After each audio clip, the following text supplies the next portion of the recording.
ఎక్కువ అవుతాయి त्याच्यामध्ये. Thank you, Nitin sir. Namaskar, Kiresh sir. And Just good one evening, minute. each and every present here.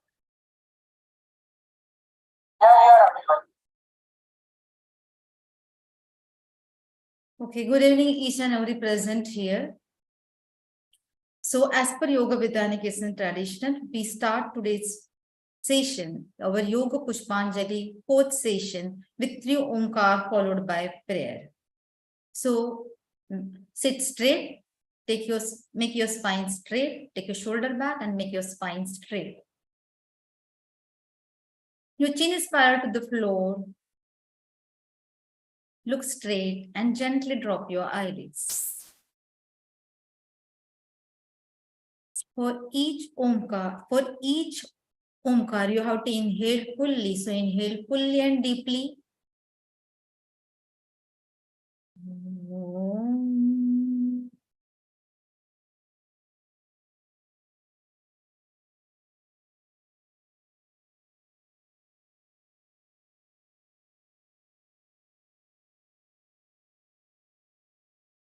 Om.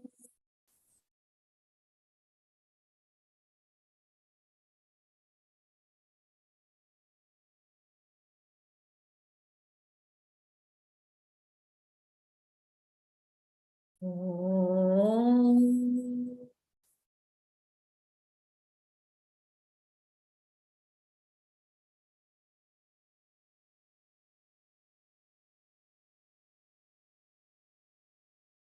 Om Bhurvasvah Tassaviturvarenyam Bhargo Devasya Dhimahi Dhiyo Yonah Prachodayat.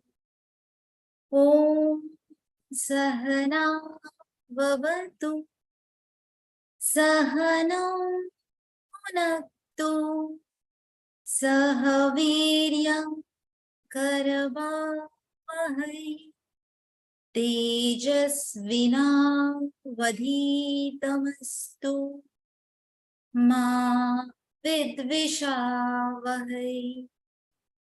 Om Asato Ma Sadgamaya Tamaso Jyotirgamaya Mrityorma Amrutam Gamaya.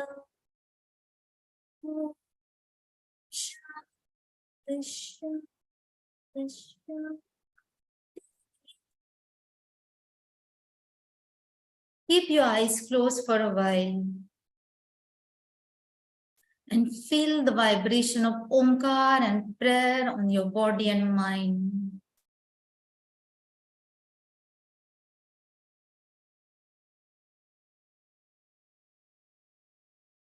Now slowly and gently open your eyes. Thank you, everyone. I'll hand over to Smita. Sorry, Nitin, sir. Sir, please unmute yourself. Thank you, Sonali madam, and good evening to all. So this is our fourth lecture in the series, Pushpa 4 of Yoga Pushpanjali. So it is our constant effort to give you something new in this lecture series, some new subject, something new for you. So today's subject is also a little different subject that we have selected, and it's definitely all of you will like this subject. Generally, what happens now when we think of the word spirituality, people are mistaking it with religion. So that confusion should not be there. Religion and spirituality are totally different. We all are born spiritual. Spirituality is our inborn nature, whereas religion, gods are created by man. So religions are recently created, maybe some few thousand years ago, the religions were created by man only. So don't mistake religion and spirituality together. Spirituality, when we call this spirituality in our languages, there is no exact word for the Atma Tattva in the English. Okay, they call it spirit, but don't mistaken it. So it is because of this spirituality we are all Chetan. Anyway, I'm not going to deliver lecture on that. So today we'll have the integration of the spirituality with the modern healthcare. Anyway, one the our usual system remains. And if the time permits, we'll have a question answer session, and you have to put your relative questions, means only related to the topic questions in the chat box, and we'll, if time permits, then we'll take the question answer session. So for a introduction of our today's speaker, I will request Smita madam to take over. Thank you. Thank you, Nitin sir. A very humble namaskar to all those present in the session. I have got the unique opportunity of introducing a very great expert on this topic. Let us Dr. Akhilesh Shukla. He's presently working as the assistant professor in All India Institute of Ayurveda in Goa. Dr. Akhilesh has completed his BAMS from Bachelor of Ayurveda Medicine Surgery from Rajiv Gandhi University of Health Sciences, Bangalore. He has completed his MD from the Dr. NTR University of Health Sciences, Vijayawada. He has done his PhD from the Institute for Postgraduate Teaching and Research in Ayurveda, Jamnagar. He has completed MSc in Yoga from Annamalai University, Tamil Nadu, and he has completed his MA Sanskrit from Atal Bihari Vajpayee University, Bilaspur, Chhattisgarh. Varied qualifications, and we expect a beautiful lecture, intense. Let us go into it. Sir, once more, humble namaskar to you. Welcome to the session. Let us start. Over to Dr. Akhilesh.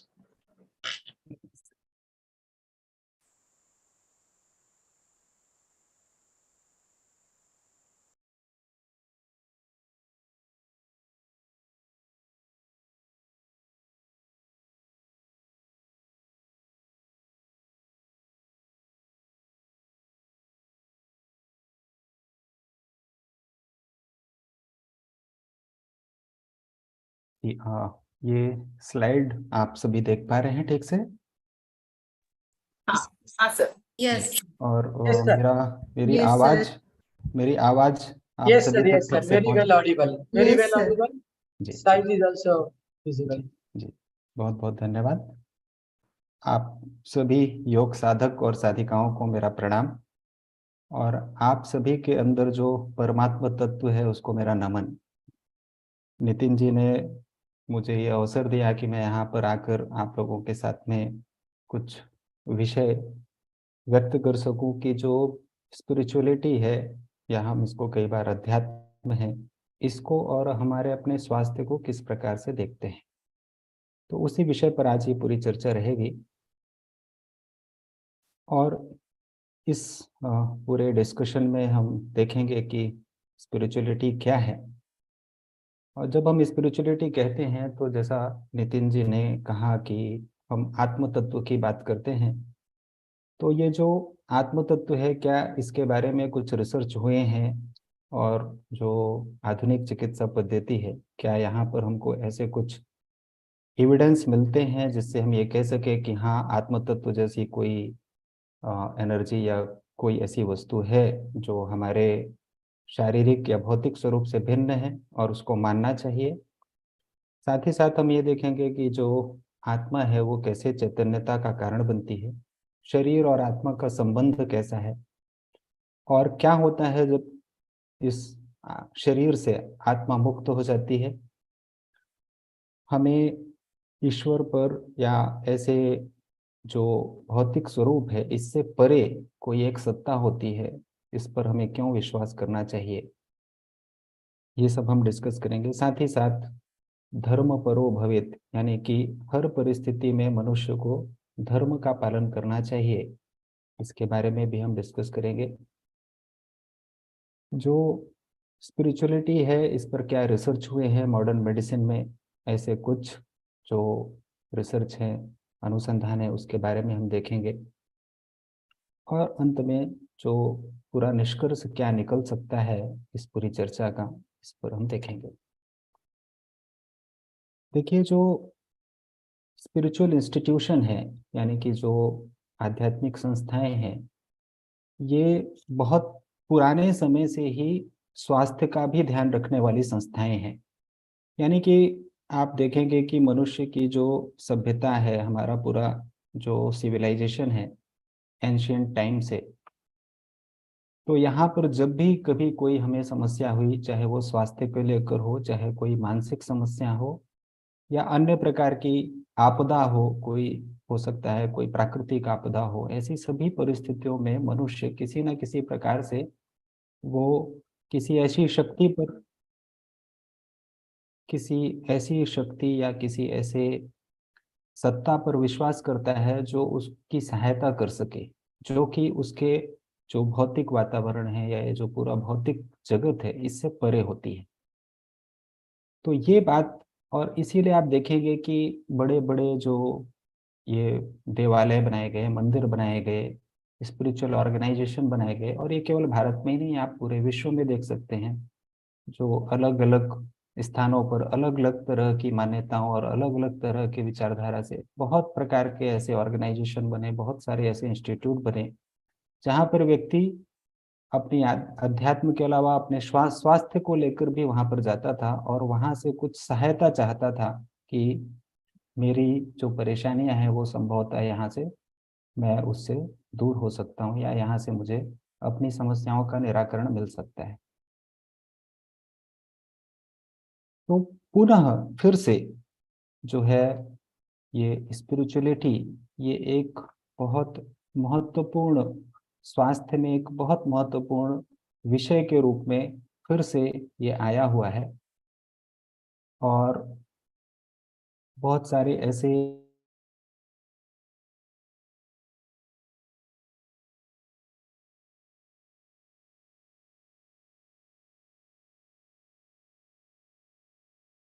Of life है वो ज़्यादा अच्छा होता है, और उनमें जो disease risk है, यानी कि किसी व्याधि से वो पीड़ित होंगे, ऐसी संभावना भी बहुत कम होती है। और वर्ल्ड हेल्थ ऑर्गेनाइजेशन, जो विश्व स्वास्थ्य संगठन है, यहाँ भी फिजिकल, मेंटल और स्पिरिचुअल हेल्थ, तो स्पिरिचुअल हेल्थ भी वहाँ पर एक इम्पॉर्टेंट पार्ट है। जब हम कहते हैं कि स्वस्थ कौन है, तो केवल उसका फिजिकल, मेंटल या केवल व्याधि से मुक्त होना ही नहीं, not merely absence of the disease, लेकिन उसके साथ साथ उसका जो स्पिरिचुअल है, स्पिरिचुअल एस्पेक्ट, वो भी हमारे स्वास्थ्य का एक महत्वपूर्ण अंग है। और ट्रेडिशनल सिस्टम ऑफ मेडिसिन जो है, जैसे कि हमारी आयुर्वेद पद्धति है, सिद्ध चिकित्सा जो मुख्य रूप से तमिलनाडु में है, भारत में यूनानी चिकित्सा भी है जो कि अरब देशों से आई और यहाँ पर उसका प्रचार प्रसार अधिक हुआ, और वर्तमान में यूनानी चिकित्सा का एक बहुत बड़ा केंद्र भारत देश है। साथ ही साथ जो बुद्धिस्ट में सोवा रिक्पा ये चलती, ये चिकित्सा पद्धति है। तो इन सब चिकित्सा पद्धति में भी आप देखेंगे तो वहाँ पर जो स्पिरिचुअलिटी है वो उसका एक बहुत महत्वपूर्ण भाग होता है। उसके पूरे जो आधारभूत सिद्धांत हैं, वो आधारभूत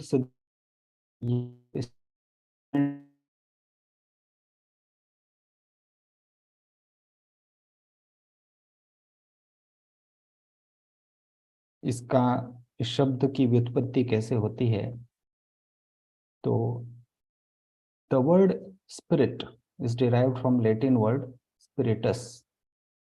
तो ये लैटिन शब्द स्पिरिटस इससे बनता है, जिसका मतलब होता है ब्रीथ, स्पिरिट, सोल, या हम इसको और नाम दे सकते हैं कॉन्शियस एलिमेंट या वाइटल फोर्स, ऐसे कई नामों से हम, या लाइफ फोर्स, ऐसे कई नामों से हम इसको व्यक्त करते हैं। तो spirituality therefore refers to one's connection to his or breath, life, spirit और soul। तो यानी कि जब हम किसी को स्पिरिचुअल कहते हैं या स्पिरिचुअलिटी जब हम कहते हैं, तो वहाँ पर एक बहुत महत्वपूर्ण बात आती है कि हम वहाँ पर जो ये भौतिक स्वरूप है इससे अलग किसी विषय की बात कर रहे हैं। उसको आप, चाहे आप उसको कह दीजिए कि उसकी प्राण ऊर्जा है, या उसको आप ये कह दीजिए कि उसका आत्म तत्व है, या उसको और नाम दे दीजिए कि उसका चेतना तत्व है, ऐसे किसी भी नाम से देते हैं। लेकिन वहां पर हम जब स्पिरिचुअल कहते हैं, यदि हम कहते हैं कि मानव, एक human being is spiritual in nature, जब हम ये बात कहते हैं यानी कि हम इस मानव को इसके शरीर से भिन्न भी कुछ मानते हैं, इससे शरीर ही नहीं उससे अलग कुछ सत्ता है, ऐसा भी हमारा एक नजरिया बनता है। According to Jones J, the most fundamental concept of spirituality is that there is a transcendent dimension of life, यानी कि जो हमारा सामान्य जगत के बारे में जो अवधारणा होती है, ये जीवन उससे अलग भी है, उससे आगे भी कुछ है। और जो हमारे जो ईगो है, यानी कि मैं अपने आप को अपने शरीर से रिकॉग्नाइज करता हूँ कि मेरा ये शरीर यानी कि मैं, तो इससे अलग भी कुछ होता है, ऐसा जो एक भाव है। और किसी एक हायर रियलिटी, कुछ एक जो भौतिक जगत से परे सत्ता है, इसको विश्वास कर रहा, ये स्पिरिचुअलिटी का एक महत्वपूर्ण भाग है। या हम उसको कहते हैं, जो इन सब बातों को मानता है उसको ही हम कहते हैं कि ये स्पिरिचुअल है। तो हम देखते हैं कि स्पिरिचुअलिटी के बारे में क्या कुछ ऐसे अनुसंधान हुए हैं, क्या ऐसा कुछ कोशिश की गई है जिससे हमें पता लगे कि स्पिरिट या सोल या कॉन्शियस एलिमेंट या लाइफ एनर्जी या लाइफ फोर्स, ऐसा कोई एक तत्व है या ऐसा कोई एक और विषय है हमारी जो शरीर है इससे अलग। तो ये रिसर्च किया रेमंड ए मोडी, इनकी पुस्तक भी अवेलेबल है, लाइफ आफ्टर लाइफ। तो इसमें इन्होंने 3 तरह के लोगों में अपना रिसर्च किया। एक ऐसे लोग कभी कभी जो चिकित्सा में इन्वॉल्व हैं और जो इमरजेंसी ट्रीटमेंट वगैरह में इन्वॉल्व रहते हैं, उनके पास कभी कभी ऐसी रेयर इंसिडेंसेस होते हैं जहाँ पर वो व्यक्ति आता है और वो उसके में लाइफ के कोई साइन नहीं होते, या कि ट्रीटमेंट करते वक्त अचानक उसकी मृत्यु हो जाती है। यानी कि जब हम कहते हैं मृत्यु हो गई, यानी कि उसका circulatory system, nervous system, respiratory system ये कंप्लीटली स्टॉप हो जाता है, लाइफ के कोई साइन उसमें नहीं होते, और फिर अचानक कुछ समय बाद वो जीवित हो जाता है। तो ये जो क्लिनिकली डेड हो जाते हैं, यानी कि चिकित्सकीय दृष्टि से जिसको हम कह दिए कि ये अब मृत शरीर है, ये मृत है, अब इसमें जीवन नहीं है, और कुछ समय बाद उसमें जीवन आ जाता है। ये कई बार हमको ऐसा देखने को मिलता है कि सडनली हार्ट बीट वगैरह पूरी स्टॉप हो गई और इसके बाद वो जब प्रयास किए और अचानक कुछ 5 मिनट 7 मिनट बाद अचानक उसको फिर से जीवन प्राप्त हो गया। तो उन्हें उसने एक इस तरह के लोगों पर अपना अनुसंधान किया। दूसरे तरह के ऐसे लोग जो कि किसी दुर्घटना का शिकार हुए या किसी दुर्घटना से जिनका सामना हुआ और वो अपनी मृत्यु के समीप पहुंच गए, यानी कि वो अब मर गए हैं ऐसा मान लिया गया, बिल्कुल मृत्यु के पास है, और फिर वो किसी तरह से बच गए। ऐसे लोगों का क्या अनुभव रहा। और तीसरे ऐसे प्रकार के व्यक्ति, जब वो मृत्युशैया पर थे और मृत्युशैया पर वो अपने नज़दीक के जो उनके सगे संबंधी थे उनसे वो जो भी अनुभव अपने बताए कि अब वो मृत्यु में जब जा रहे हैं या अब बस मृत्यु के निकट हैं, तो उनका क्या अनुभव है, किस तरह का आ, विषय और किस तरह के दृश्य उनके मन में आ रहे हैं, क्या विचार चल रहा है, क्या देख रहे हैं। तो उन्होंने ये सब 3 प्रकार के लोगों पर अपना पूरा रिसर्च किया, और रिसर्च करने के बाद उन्होंने ये पाया कि इस शरीर से भिन्न कुछ एक वस्तु है, कोई एक ऐसा एनर्जी है जो कि इस जीवन के लिए उत्तरदायी है। यानी कि ये जो भी हमारे अंदर चल रहा है, जो भी भाव विचार और जो भी ये जीवन की प्रक्रियाएं चल रही हैं, ये शरीर से भिन्न कोई एक वस्तु है उसके द्वारा चल रही हैं। और उन्होंने कहा कि आप इसको कोई भी नाम दे सकते हो, लेकिन आप ये नहीं कह सकते कि जो जीवन है वो केवल शरीर मात्र है। और उन्होंने कहा कि ये जो तीनों प्रकार के लोगों का उन्होंने अनुसंधान किया, उसमें एक कॉमन एक बात थी कि वो सभी अपने शरीर से अलग होकर अपने शरीर को देख पा रहे थे। जैसे जो कि हॉस्पिटल में जिनकी मृत्यु हुई और अचानक उन्होंने फिर से जीवन प्राप्त किया, तो उनका अनुभव था कि मैं अपने शरीर से बाहर था और मैं देख रहा था कि डॉक्टर प्रयास कर रहे हैं, मैं देख रहा था कि मेरे रिलेटिव्स रो रहे हैं, और मेरा जो आत्मा थी या मेरा जो जीव तत्व था वो शरीर के बाहर विद्यमान था। और कुछ समय बाद मुझे ऐसा लगा कि नहीं, ये मेरे मृत्यु का समय नहीं है, और मैं फिर से अपने शरीर में प्रविष्ट हो गया। या कि जो मृत्यु के सब समीप पहुंच गए, जो अपने सगे संबंधियों को बताया, उन्होंने बताया कि मैं जब मरने वाला हूँ तो मुझे जो मेरे पूर्वज हैं उन सबके दर्शन हुए, मैं उनको देखा और ये एक अलग जगत था जहाँ पर मैं सबसे मिल पा रहा हूँ।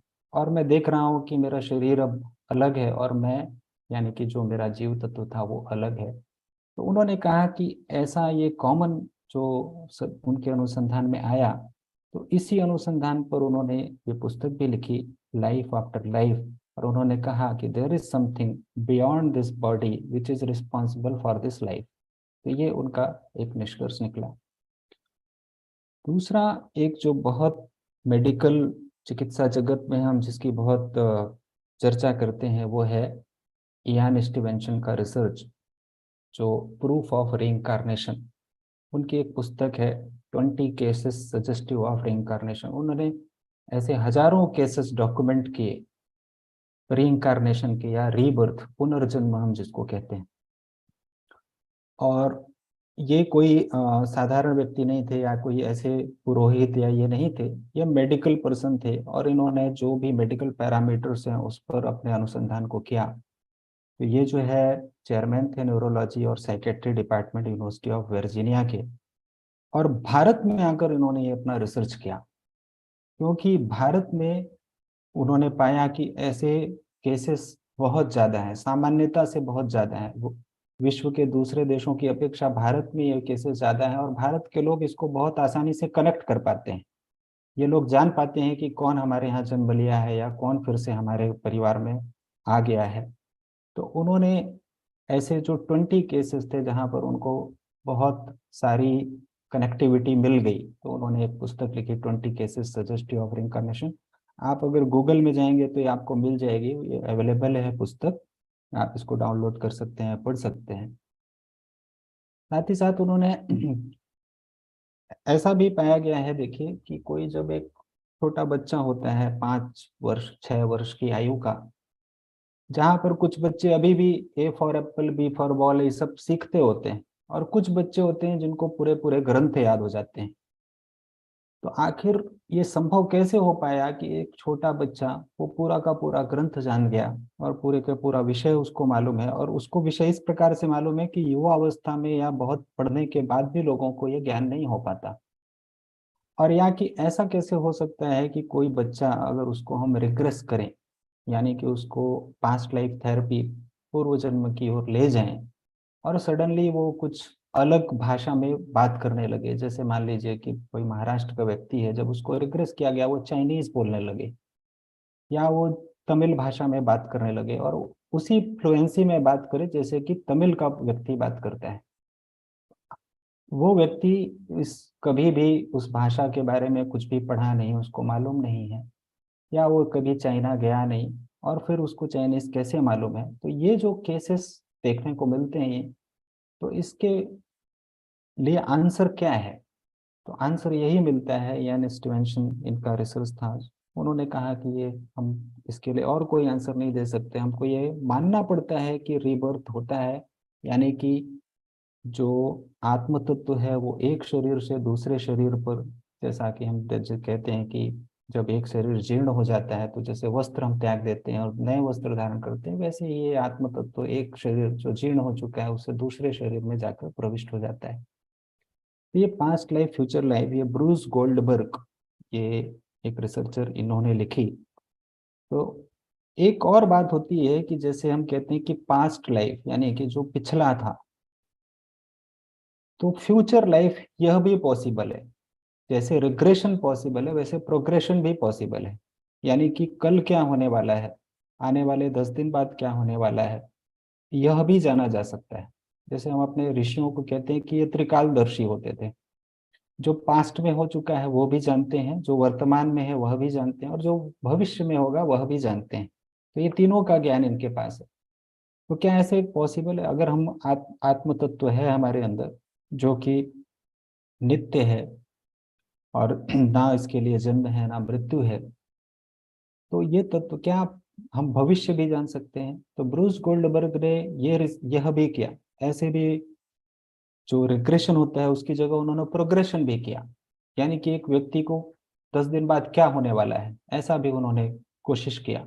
और उन्होंने पाया कि यह भी संभव है कि आप ये जान जाएं कि भविष्य में क्या होने वाला है। यानी कि अगर आज मैं किसी इंटरव्यू को देने जा रहा हूँ तो मेरा सिलेक्शन होगा कि नहीं, यह बात प्रोग्रेशन करके जानी जा सकती है कि ये कल उस पद पर जाएगा, सेलेक्ट होगा या नहीं होगा।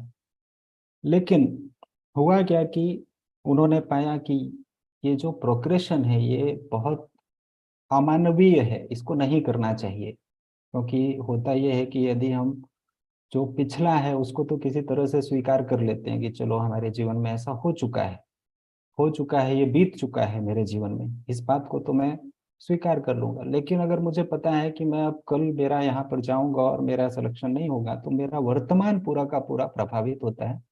तो उनके एक्सपीरियंस में ऐसे सब जो विषय है तो उन्होंने कहा कि प्रोग्रेशन इज कम्प्लीटली इनह्यूमन, अमानवीय है, इसको नहीं करना चाहिए। रिग्रेशन कई बार चिकित्सा के रूप में इसका प्रयोग किया जा सकता है। तो ये जो पुस्तक है ये अवेलेबल है, अमेजोन में भी अवेलेबल है और इसकी पीडीएफ फ्री आप डाउनलोड भी कर सकते हैं। इसको पढ़िए। इसमें 20 जो केसेस हैं, मोस्ट ऑफ द केसेस जो है एशियन कंट्रीज के ही हैं और इसमें ऐसे केसेस हैं जिसका उन्होंने पूरा फॉलो अप लिया। यानी कि कोई व्यक्ति ये कहे कि मुझे पूर्व जन्म का मालूम है और ऐसे ऐसे जगह में था, तो मात्र कहने से ऐसा नहीं, वो जाके वहाँ पूरा आइडेंटिफाई करना, एक एक चीज़ों का सही तरह से डॉक्यूमेंटेशन करना, इस तरह से करके उन्होंने ये सब किया। ये एक रिसर्च हुआ है हमारे बेंगलोर में, निमहैंस, आप नाम सुने होंगे बहुत सारे लोगों ने, जो national institute of mental health and neuro science, NIMHANS Bangalore, वहाँ पर डॉक्टर पशरिचा और सातवंत हैं, उन्होंने ये रिसर्च किया और वहाँ पर भी उन्होंने पाया कि ये सत्य है कि रिइंकार्नेशन होता है, रीबर्थ होता है।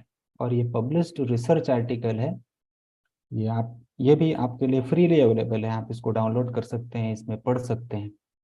तो उन्होंने ऐसे, जो कर्नाटक में ये रिसर्च हुआ था और वहाँ पर उन्होंने ऐसे जगह पर जहाँ भी उनको ऐसी सूचना मिलती थी, कई बार होता ये है कि जब कोई बच्चा अचानक कुछ ऐसी बातें करने लगेगा या पुराने जन्म की कुछ स्मृति उसको होगी और वो बोलता है, तो कई बार ये हमको लगता है कि इसको कुछ मानसिक व्याधि हो गई है या कोई इसके अंदर भूत प्रेत आ गया है, और हम उसको कभी कभी साइकेट्रिस्ट के पास में या जो मानस रोग विशेषज्ञ है उसके पास लेकर जाते हैं।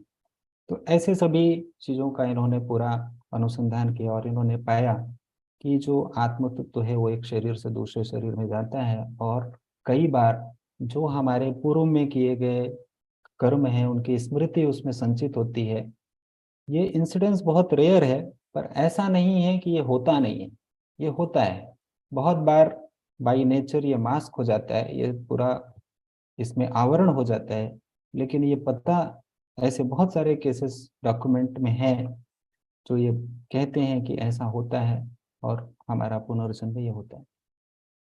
ये एक पुस्तक है जो कि बॉम्बे के एक कपल ने लिखी है, ओल्ड एज कपल, खुर्शीद भावनगिरी। तो ये भी अवेलेबल है और ये बहुत पुरानी नहीं है, आप इसको ले सकते हैं, आपके अमेजोन, फ्लिपकार्ट सभी जगह ये मिलेगी। The laws of spirit world. तो ये पुस्तक जो है एक बॉम्बे के जो वृद्ध माता पिता थे, इनका अनुभव है। तो इनके 2 बच्चे होते हैं जो एक एक्सीडेंट में उनकी आकस्मिक मृत्यु हो जाती है और इस आकस्मिक मृत्यु के बाद में इनका जीवन बहुत ही कष्टप्रद हो जाता है, क्योंकि सारा जीवन जो इन्होंने किया था वो अपने 2 बच्चों के लिए किया और वो युवा अवस्था में पहुंचकर उनकी आकस्मिक मृत्यु हो गई और इनकी आयु इतनी हो चुकी थी कि ये अब नया कुछ सोच नहीं पाते थे। लेकिन इनको धीरे धीरे ऐसे अनुभव होने लगे कि इनके दोनों बेटे ये आसपास हैं, उसके घर में हैं और इनको कभी आवाजें आती थी, कभी कुछ ऐसे घर में बदलाव दिखते थे, लेकिन ये समझ नहीं पा रहे थे कि ये हो क्या रहा है। ऐसे ही इनको जब ये सब अनुभव बहुत ज़्यादा होने लगे और जब पति पत्नी दोनों ने ये एक दूसरे से बोला कि मुझे ऐसा लगता है कि ये दोनों यहाँ पर हैं और वो हमसे कुछ बात करना चाहते हैं, तो फिर उन्होंने इस तरह के विषयों को देखना शुरू किया और फिर एक जो व्यक्ति जो इस तरह के कार्यों के विषय में जानता था, उसने उनके आत्मा को अपने शरीर में बुलाया और बुलाकर उनसे बातें की। तो इस पूरे अनुभव को उन्होंने लिखा है कि जो हम संसार देख रहे हैं अपनी आंखों से, इससे परे कुछ और भी है, एक अलग दुनिया है जिसको उन्होंने कहा स्पिरिट वर्ल्ड। और यहाँ पर ये पूरा डॉक्यूमेंटेशन, उनके पूरे अनुभव और फिर उनके जो दोनों मृत बेटे थे, उनकी आत्मा से जो भी उनकी बातें हुई, वो सारा का सारा एक्सपीरियंस इस बुक में है। अगर किसी की रुचि हो वो ये सब पढ़ सकते हैं। एक और टर्म है जीनोग्लॉसी। तो जीनोग्लॉसी इसमें यह है कि अगर किसी व्यक्ति को जब रिग्रेस किया जाता है, यानी कि पास्ट लाइफ थेरेपी की जाती है, तो कई बार वो ऐसे लैंग्वेज में बात करना शुरू कर देता है जिससे वो कभी भी परिचित नहीं रहा। और कई बार इस विधि का प्रयोग इस किया जाता है बहुत पुराने जो मैन्युस्क्रिप्ट वगैरह है उनकी रीडिंग के लिए। जैसे पुरानी भाषाओं में जो लिखी गई हैं, जो भाषाएं अब प्रचलन में नहीं है लेकिन उसके कोई ग्रंथ मिल जाते हैं, तो कई बार ऐसे भी प्रयोग किए जाते हैं कि एक व्यक्ति को उसके कई लाइफ, यानी एक नहीं दो नहीं, उसके कई जन्मों के पीछे ले जाते हैं और कोशिश करते हैं कि उस मैन्युस्क्रिप्ट को पढ़ा जाए या उसमें क्या लिखा है ये जाना जाए। तो ऐसे भी प्रयोग हैं और ऐसे प्रयोगों का जो है ये डॉक्यूमेंट भी किए गए हैं। तो जब एक व्यक्ति इस तरह से जब उसने वो भाषाओं में बात करने लगे जिसको इस जन्म में उसने कभी सीखा नहीं, वो इसके बारे में कभी जानता नहीं, और वो उस भाषा में बिल्कुल ऐसे ही बात करे जैसे आज हम हिंदी, इंग्लिश या मराठी में बोल रहे हैं अपने इस जन्म में, ऐसे ही हम चाइनीज में बोलने लगे या हम कोई तमिल में बोलने लगे या और किसी पुरानी भाषा में हम ऐसे बात करने लगे, तो आप इसके लिए क्या उत्तर देंगे? तो ये हमको यहाँ पर ये मानना पड़ता है कि हमारे भौतिक शरीर से भिन्न कोई एक ऐसा तत्व है जो विद्यमान है और जिसमें सारा कुछ, सभी ज्ञान और सभी कुछ ये संचित है, और उसको जानने की या उसको ये साधना के द्वारा और अन्य विधियों से इसको जाना भी जा सकता है। तो ये थोड़े कुछ विषय हैं जो कि ऐसे बहुत सारे विषय हैं, जैसे ब्रियान वेस, उनकी भी पुस्तक है same soul many body many life many masters. ये भी एक साइकेट्रिस्ट हैं और जिनका सारा एक्सपीरियंस जो है उन्होंने इन पुस्तकों में लिखा।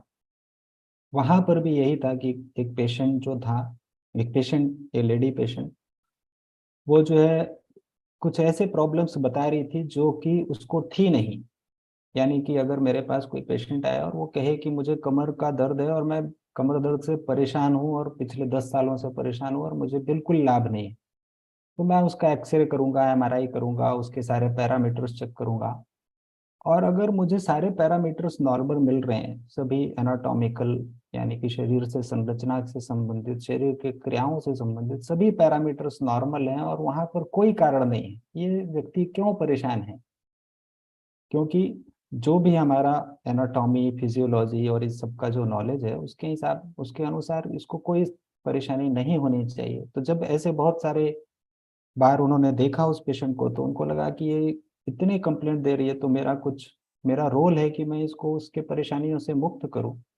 तो फिर उन्होंने ये रिग्रेशन थेरेपी का प्रयोग किया और फिर वहां पर ये पता चला कि जो प्रॉब्लम आज इस पेशेंट्स को है ये इसके इस जन्म के नहीं है, ये इसके सभी पुराने जन्मों के सब कारणों से ये सफर हो रही है। उसकी सारी परेशानियां आज के समय से रिलेटेड नहीं है। तो ऐसा फिर उन्होंने इसको पूरे अपने अनुभव को उन्होंने पुस्तक में लिखा। Brian Weiss, same soul many body many life many masters, ये सब पुस्तकें अवेलेबल हैं, तो आप ये सब देख सकते हैं। तो जैसा कि मैंने कहा कि हमारे जो आयुर्वेद, यूनानी, सिद्धा, सोवा, रिक्पा, ये सब जो है यहाँ पर तो स्पिरिचुअलिटी ये एक बहुत आधारभूत सिद्धांत में ही ये सब विषय आते हैं। तो आयुर्वेद में कहा गया है कि आत्मा जो है ये चैतन्यता का कारण है। तो निर्विकार परस्तु आत्मा सत्वभूत गुणेन्द्रिय है, चैतन्य कारणम नित्योदिष्टा पश्यति ही क्रिया। आत्मा ये केवल ऑब्जर्वर होती है, पश्यति ही क्रिया, वो केवल दृष्टा, वो किसी भी कर्म में सीधे सीधे वहां पर भाग नहीं लेती, वो केवल दर्शक के रूप में विद्यमान होती है। ये जो सब कर्म होते हैं ये किस प्रकार से होते हैं, तो ये सत्व और जो भूत गुण और इंद्रिय, तो सत्व यानी कि हमारा जो मन है, जो माइंड, भूत गुण यानी कि जो 5 एट्रीब्यूट्स हैं, जो शब्द स्पर्श रूप रस गंध, और इन्हीं का जो विकसित स्वरूप है, जो आकाश वायु तेज जल पृथ्वी, और ये जो हमारे इंद्रियां हैं, इनका जब समन्वय होता है तो वहाँ चैतन्यता होती है। और उस चैतन्यता के कारण ही हम जो सभी प्रकार की भौतिक क्रियाएं हम ये देख रहे हैं, ये सब हमको दिखाई पड़ती हैं।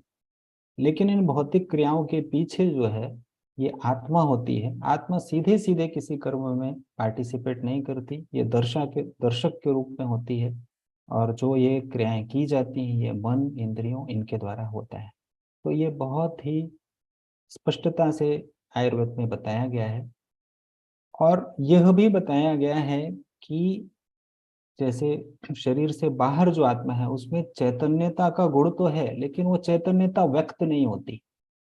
ऐसा नहीं कि शरीर से भिन्न जो आत्मा है वो चैतन्य का अभाव हो गया, चैतन्यता उसमें अभी भी है, लेकिन वो चैतन्यता व्यक्त नहीं हो सकती, क्योंकि व्यक्त करने के लिए जो उपकरण चाहिए वो उपकरण उसके पास नहीं है।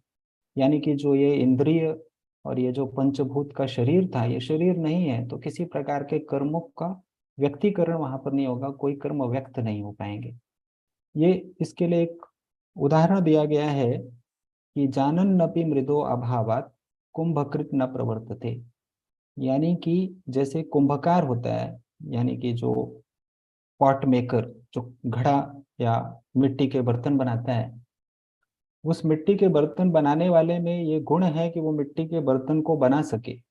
लेकिन यदि उसके पास जो चरखा जो चक्री होगी, जो दंड होता है और जो मिट्टी होता है, यदि ये उसके पास ना हो तो इसके अभाव में वो किसी भी मिट्टी के घड़े इनका निर्माण नहीं कर पाएगा या कुंभ को नहीं बना पाएगा। जबकि उसके अंदर सारे गुण हैं कि वो बना सकता है, लेकिन उसको ये बनाने के लिए उपकरणों की आवश्यकता है। ऐसे ही जो आत्मा है, आत्मा को चैतन्यता व्यक्त करने के लिए ये सब जो सत्व है, भूत गुण है, इंद्रिय, इनकी आवश्यकता होती है। बिना इसके आत्मा में चैतन्यता है लेकिन वो व्यक्त नहीं हो पाती, यानी कि जो जिस प्रकार से हम देख पाते हैं वो नहीं दिखाई पड़ता। तो ये शरीर क्या है, तो शरीर कहा गया है कि तत्र शरीरम नाम चेतना अधिष्ठान भूतम। शरीर जो है ये चेतना का अधिष्ठान है, जो पंच महाभूत विकार समुदायात्मकम समयोग, जो ये पंच महाभूतों का विकार, शरीर पंचभौतिक है, आकाश वायु तेज जल पृथ्वी इन सब से बना हुआ है। और ये शरीर आत्मा का एक निवास स्थान है जहाँ आत्मा आती है। तो शरीर का केवल इतना ही है। और जब इस शरीर से आत्मा अलग होती है तो शरीरे ही गते तस्मिन् शून्यागारम अचेतनम पंचभूतावशेषत्वा पंचत्वं गतम उच्यते। तो शरीर से जब ये आत्मा भिन्न हो गई तो जो बचा वो सिर्फ पंच महाभूत बचा। और ये पंच महाभूत जो हमारा प्रकृति का पंच महाभूत है इसमें विलीन हो जाता है। तो शरीरे ही गते तस्मिन् शून्यागारम अचेतन। तो ये शरीर को हम कहते हैं कि अचेतन, अब वो नहीं रहा, अब ये शरीर मृत है। तो ये जो हम कहते हैं यानी कि अब ये शून्यागार, मतलब अब जो उसमें रहने वाला था वो चला गया, जो रहने वाला था चला गया, तो बचा क्या, ये पंच महाभूत का खाली घर बचा। तो ये पंच महाभूत का खाली घर फिर पंचत्व में विलीन हो जाता है। इसलिए हम कई बार कहते हैं कि वो उसका शरीर पंचत्व में विलीन हो गया। तो ये सामान्य हमारे लोक भाषा में भी ऐसे शब्दों का प्रयोग हम करते हैं। शास्त्र में भी यही सब बातें लिखी गई हैं। आयुर्वेद में कहा गया है कि व्यक्ति को आस्तिक होना चाहिए। यानी वहां ये नहीं कहते कि आप किसी एक भगवान को मान लो या ऐसा, लेकिन आपको ये तो मानना चाहिए कि मेरे शरीर से भिन्न कुछ एक है, यानी कि ऐसी कोई हायर रियलिटी है, ऐसी कोई उच्चतम सत्ता है जिसके कारण मैं हूँ और जिसके कारण मेरी सारी जीवन की प्रक्रियाएं चल रही हैं। यानी कि सिर्फ शरीर मत मानो अपने आप को, शरीर से भिन्न भी आपको इस बात को आपको मानना चाहिए। तो वहां पर ये कहा गया है कि जो ये नास्तिकवादी होते हैं अब देखिए ये विषय आता है चरक संहिता में, जिसको हम कहते हैं कि ये हजारों साल पहले लिखी गई। तो उस समय भी जैसे आज लोग इस विषय पर प्रश्न खड़ा करते हैं कि आत्मा नहीं है, पुनर्जन्म नहीं है, ये सब अंधविश्वास है, ये कोई आज का प्रश्न नहीं है, ऐसे प्रश्न पहले भी होते रहे हैं। इसीलिए आप देखेंगे कि चारवाक दर्शन भी एक दर्शन है जिसको हमने स्थान दिया अपने षड दर्शनों में। षड दर्शन जो थे उसमें जैन, बौद्ध इन सब के साथ, और हमने चारवाक इन सबको लिया, यानी कि जो वेद निंदक है उनको भी हमने स्थान दिया है अपने भारतीय दर्शनों में। तो जो नास्तिकवादी हैं उनका कहना है कि ना तो आत्मा होती है, ना तो कोई ईश्वर है, यानी कि कोई ऐसी हायर रियलिटी नहीं है, उच्चतम सत्ता नहीं है, ना ही कोई पुनर्जन्म है, और ना ही कोई कर्म और कर्म का फल, ऐसा कुछ भी नहीं होता। तो इस प्रकार का जो विचारधारा रखता है और इस जीवन में ऐसा वो मानकर चलता है, जीवन जीता है, तो ये कहा जाता है कि ये एक महत पाप है। यानी कि आप कर्म को नहीं मानते, कर्म फल को नहीं मानते, आप अपने आप को केवल शरीर से ज्यादा कुछ नहीं मानते, ऐसा जो विचारधारा के साथ में जीवन जीना, ये महत पाप का जीवन है। ये जो भी ग्रेटेस्ट सिन हो सकता है, जो अधिकतम, जो सबसे महान पाप है, वो इस प्रकार का है कि आप किसी को नहीं मानते हैं, आप सिर्फ अपने आप, अपने शरीर के अलावा कुछ भी नहीं सोच पाते हैं। तो इसलिए किसी भी व्यक्ति को हमेशा ये मान के चलना चाहिए कि शरीर से भिन्न और भी है, या जो मैं ये भौतिक जगत देख रहा हूँ इससे परे और भी एक जगत है। और ये केवल ऐसा नहीं कि हमारा विचार ही है। जो एक साइकोलॉजिस्ट हैं अब्राहम मैस्लो, तो इन्होंने एक कॉन्सेप्ट दिया, हायरार्की ऑफ नीड। शायद आप कुछ लोगों ने इसको पढ़ा भी हो, अब्राहम मैस्लो का the humanistic psychology, hierarchy of need. तो वहां पर उन्होंने कहा कि एक बहुत सामान्य स्तर पर, आधारभूत स्तर पर सभी मनुष्य क्या चाहते हैं, तो अपने लिए वस्त्र चाहते हैं, अपने लिए भोजन चाहते हैं, आवास चाहते हैं, सुरक्षा चाहते हैं। ये सब बेसिक रिक्वायरमेंट होती है सबके, ये आधारभूत आवश्यकताएं हैं निम्न स्तर पर, हर व्यक्ति को ये चाहिए। जब ये पूर्ण हो जाते हैं तो फिर आप जो है अपने लिए रिस्पेक्ट चाहते हो, आप चाहते हो कि मेरी प्रतिष्ठा हो समाज में। जब ये सब भी आपका पूर्ण हो जाता है तो अंत में जो आपके अंदर भाव आता है वो आता है सेल्फ एक्चुअलाइजेशन। मैं कौन हूँ, मेरी सत्यता क्या है, मैं मैं इस मेरा जन्म क्यों है। ऐसे जब विषय आते हैं तो ये सबके लिए एक सामान्य हायरार्की है। यानी कि जब आप एक स्तर से दूसरे स्तर पर जाते हैं अपने जीवन के, तो आपके अंदर ये प्रश्न आना बहुत स्वाभाविक है। ये आपका एक बहुत मूलभूत, आपके अंदर ये तृष्णा होती है, आपके अंदर ये इच्छा होती है कि आप ये जाने कि मैं कौन हूँ और मेरा सत्यता क्या है, ये जगत क्या है, जगत की सत्यता क्या है। तो ये जो सेल्फ रियलाइजेशन या सेल्फ एक्चुअलाइजेशन है, ये एक बहुत ही जो आधारभूत सभी की इच्छा है, जो कोई बहुत विशेष नहीं है। ऐसे छोटे छोटे कई विषय आयुर्वेद में बताए गए हैं कि आप कैसे आध्यात्मिकता से कनेक्टेड रहिए। तो जब हमारा दिन का प्रारंभ होता है ब्रह्म मुहूर्त में, जो कि सूर्योदय के पहले का मुहूर्त है, यानी कि अभी सूरज नहीं निकला है, सूरज निकलने के पहले का, जहाँ अभी भी रात्रि का थोड़ा भाग शेष है, वहां पर ये ब्रह्म मुहूर्त आता है। तो कहते हैं कि ब्रह्म मुहूर्त में आप उठकर सबसे पहले आप जो है मधुसूदना, यानी कि भगवान विष्णु, जिसको हम कहते हैं कि ये हमारे जो नियमन करने वाले हमारे पालक हैं, उनका आपको ध्यान करना चाहिए, क्योंकि उनका ध्यान करने से आपके अंदर अच्छे विचार आते हैं और आप सभी प्रकार के जो पाप कर्म है उनसे दूर रहते हैं। यानी कि आपको किसी न किसी तरह से कुछ ऐसा सकारात्मकता अपने उठने के साथ ही अपने मन में लानी चाहिए। इसी प्रकार से जो हम अपने जीवन में सामान्य काम करते हैं, जो हम आहार ग्रहण करते हैं, तो आहार ग्रहण करते वक्त भी हमको ये ध्यान रखना चाहिए। यहाँ पर कहा गया है ये भाव प्रकाश है, जो कि बहुत बाद में आया गया, इसको लघुत्रयी में हम लेते हैं, तो वहाँ कहा गया है कि अन्नम ब्रह्मा रसो विष्णुर भोक्ता देवो महेश्वरा इति संचिन्त्य भुंजानम दृष्टि दोषो न बाधते। कहते हैं कि अन्न जो है ये ब्रह्म है, जो रस है ये विष्णु है, और जो भोजन करने वाला है ये महेश्वर है। यानी कि मैं भोजन कर रहा हूँ, मेरा शरीर भोजन कर रहा है, ऐसा ना मान के आप ये मानिए कि ये जो अन्न है ये ब्रह्म है, ये जो रस है ये विष्णु देवता है, और ये जो भोजन ग्रहण हो रहा है ये महेश है, महेश्वर है। ऐसा मानकर जब आप भोजन करते हो तो दृष्टि दोषो न भाजते, यानी कि भोजन में किसी प्रकार का अगर दृष्टि दोष है, या जब हम कहते हैं किसी को नजर लग जाती है, इस तरह का कोई है, या कोई किसी प्रकार की इम्प्योरिटीज है, तो वह भी ये सब दूर हो जाती है। और आगे भी इसमें शास्त्र में कहा गया है कि अंजना अंजना गर्भ संभूतम कुमारम ब्रह्मचारिणम दृष्टि दोष विनाशाय हनुमंतम स्मराम्य हम। कहते हैं कि जो हनुमंतम, तो भगवान हनुमान जो ब्रह्मचारी हैं उनका ध्यान करना चाहिए। उनका ध्यान करने से किसी प्रकार का जो दोष होता है इस भोजन में ये सब दूर हो जाता है, तो उनको याद करना चाहिए भोजन के पहले। ये कोई ऐसा नहीं है, यहाँ पर कुछ ऐसे उदाहरण इसलिए दिए गए हैं, प्रैक्टिस अलग अलग हो सकती है, यानी कि आपके जो विधियां हैं वो अलग अलग हो सकती हैं आपकी मान्यताओं के अनुसार। यहाँ पर कहने का अर्थ ये है कि आप अपने जीवन में जो छोटे छोटे काम भी करते हैं उसमें भी आपको इस बात का ध्यान रखना चाहिए कि मैं सब कुछ नहीं कर रहा हूँ, ये जो मुझे प्राप्त हो रहा है इसके पीछे बहुत सारा अन्य विषय है, या कोई ऐसी है रियलिटी, ऐसी सत्ता है जो इसके लिए काम कर रही है। ऐसा ध्यान रखते हुए जब आप काम करते हैं तो आप किसी भी प्रकार की बाधाओं से मुक्त होते हैं। इसी प्रकार से कहा गया है कि यशस्यम स्वर्गम आयुषम धन धान्य विवर्धनम देवता पितृ विप्राणाम पूजनम पूजनम गोत्रवर्धनम।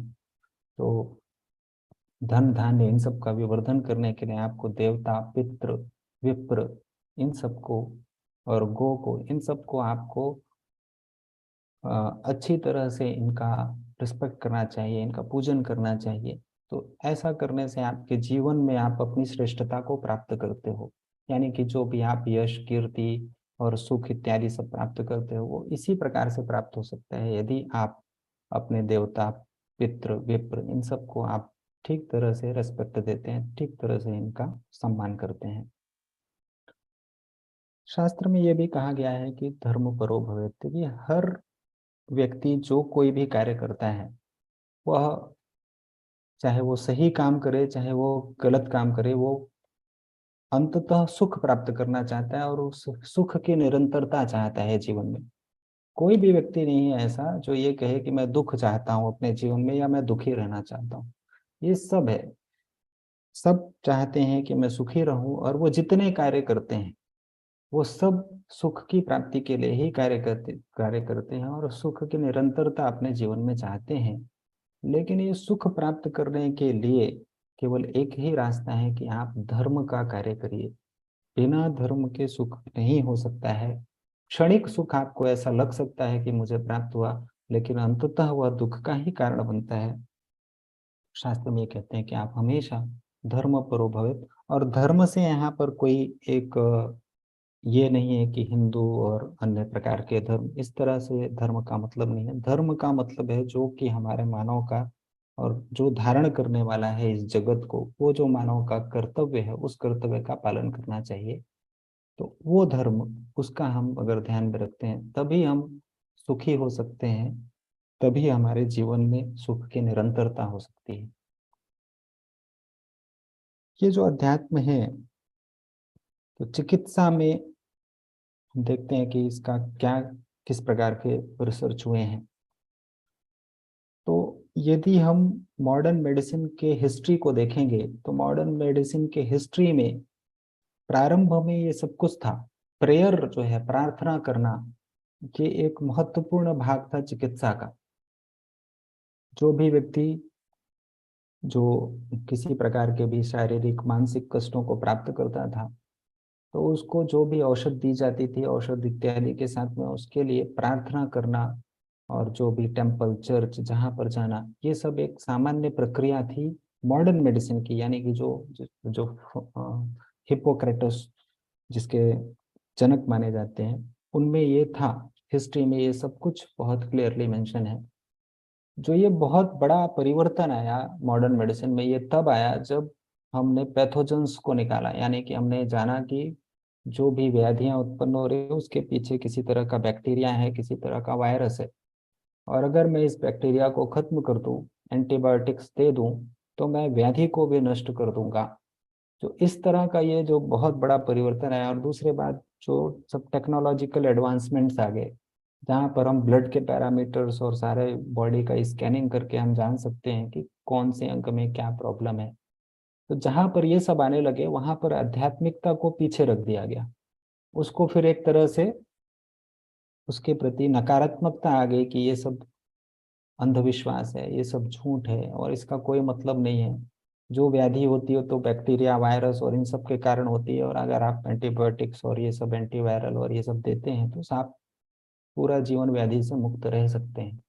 इस प्रकार का एक पूरा व्यू आ गया, इस प्रकार का एक दर्शन आ गया मॉडर्न साइंस में। लेकिन अब फिर से पिछले कुछ डिकेड्स से, पिछले कुछ दशकों से, अब जो आधुनिक चिकित्सा पद्धति है ये फिर से आध्यात्मिकता एक महत्वपूर्ण भाग है हमारे स्वास्थ्य का, ऐसा एक पूरा अनुसंधान यहाँ पर चल रहा है। और आप देखेंगे कि नियरली 59% जो ब्रिटिश मेडिकल स्कूल्स हैं और नियरली 90% जो यूएस मेडिकल स्कूल्स हैं, यहाँ पर स्पिरिचुअलिटी एक अलग से डिपार्टमेंट बनाया गया है और स्पिरिचुअल हेल्थ के लिए एक प्रॉपर ट्रेनिंग दी जाती है। यानी कि वहाँ पर स्पिरिचुअल केयर स्पेशलिस्ट होते हैं, तो डॉक्टर वहाँ पर होंगे, डॉक्टर उसको मेडिसिन वगैरह जो भी है, या किसी को सर्जरी है तो सर्जन अपना काम करेंगे। लेकिन इस काम करने के साथ साथ वहाँ पर एक टीम है जो कि स्पिरिचुअल केयर प्रोवाइडर है। और स्पिरिचुअल केयर प्रोवाइडर वहाँ पर स्पिरिचुअलिटी बेस्ड कोर्सेज हैं, जहाँ पर पेशेंट्स के लिए प्रार्थना करना, पेशेंट के लिए चर्च में लेकर जाना, उसके साथ के लोगों को जो पेशेंट के केयर गिवर है उनको चर्च में लेकर जाना, उसके लिए विशेष प्रकार की पूजा इत्यादि करना, ये सारा का सारा जो है चिकित्सा का एक इम्पॉर्टेंट पार्ट बन गया है। और ये केवल कुछ मेडिकल स्कूल्स में नहीं, यूएस में नियरली मोर देन 90%, यानी आप ये कह सकते हैं कि सभी मेडिकल स्कूल्स जो यूएस में है वहाँ पर आध्यात्मिकता या स्पिरिचुअल मेडिसिन ये एक इम्पॉर्टेंट पार्ट बन चुका है। और भारत में भी जो क्रॉस सेक्शनल सर्वे स्टडी हुआ उसमें ये पाया गया कि नियरली 80% जो चिकित्सक हैं, जो चिकित्सा का कार्य में लगातार लगे हुए हैं, वो ये मानते हैं कि स्पिरिचुअलिटी जो है ये पेशेंट केयर के लिए एक महत्वपूर्ण भाग है। यानी कि दवा देने के साथ साथ उनका ये अनुभव था, अपने चिकित्सकीय अनुभव के आधार पर उन्होंने कहा कि पेशेंट्स को यदि हम कुछ ना कुछ स्पिरिचुअलिटी या उसको कहें थोड़ा सा आप धैर्य रखिए, भगवान सब अच्छा करेंगे, मेडिसिन लीजिए, आप अच्छे हो जाएंगे।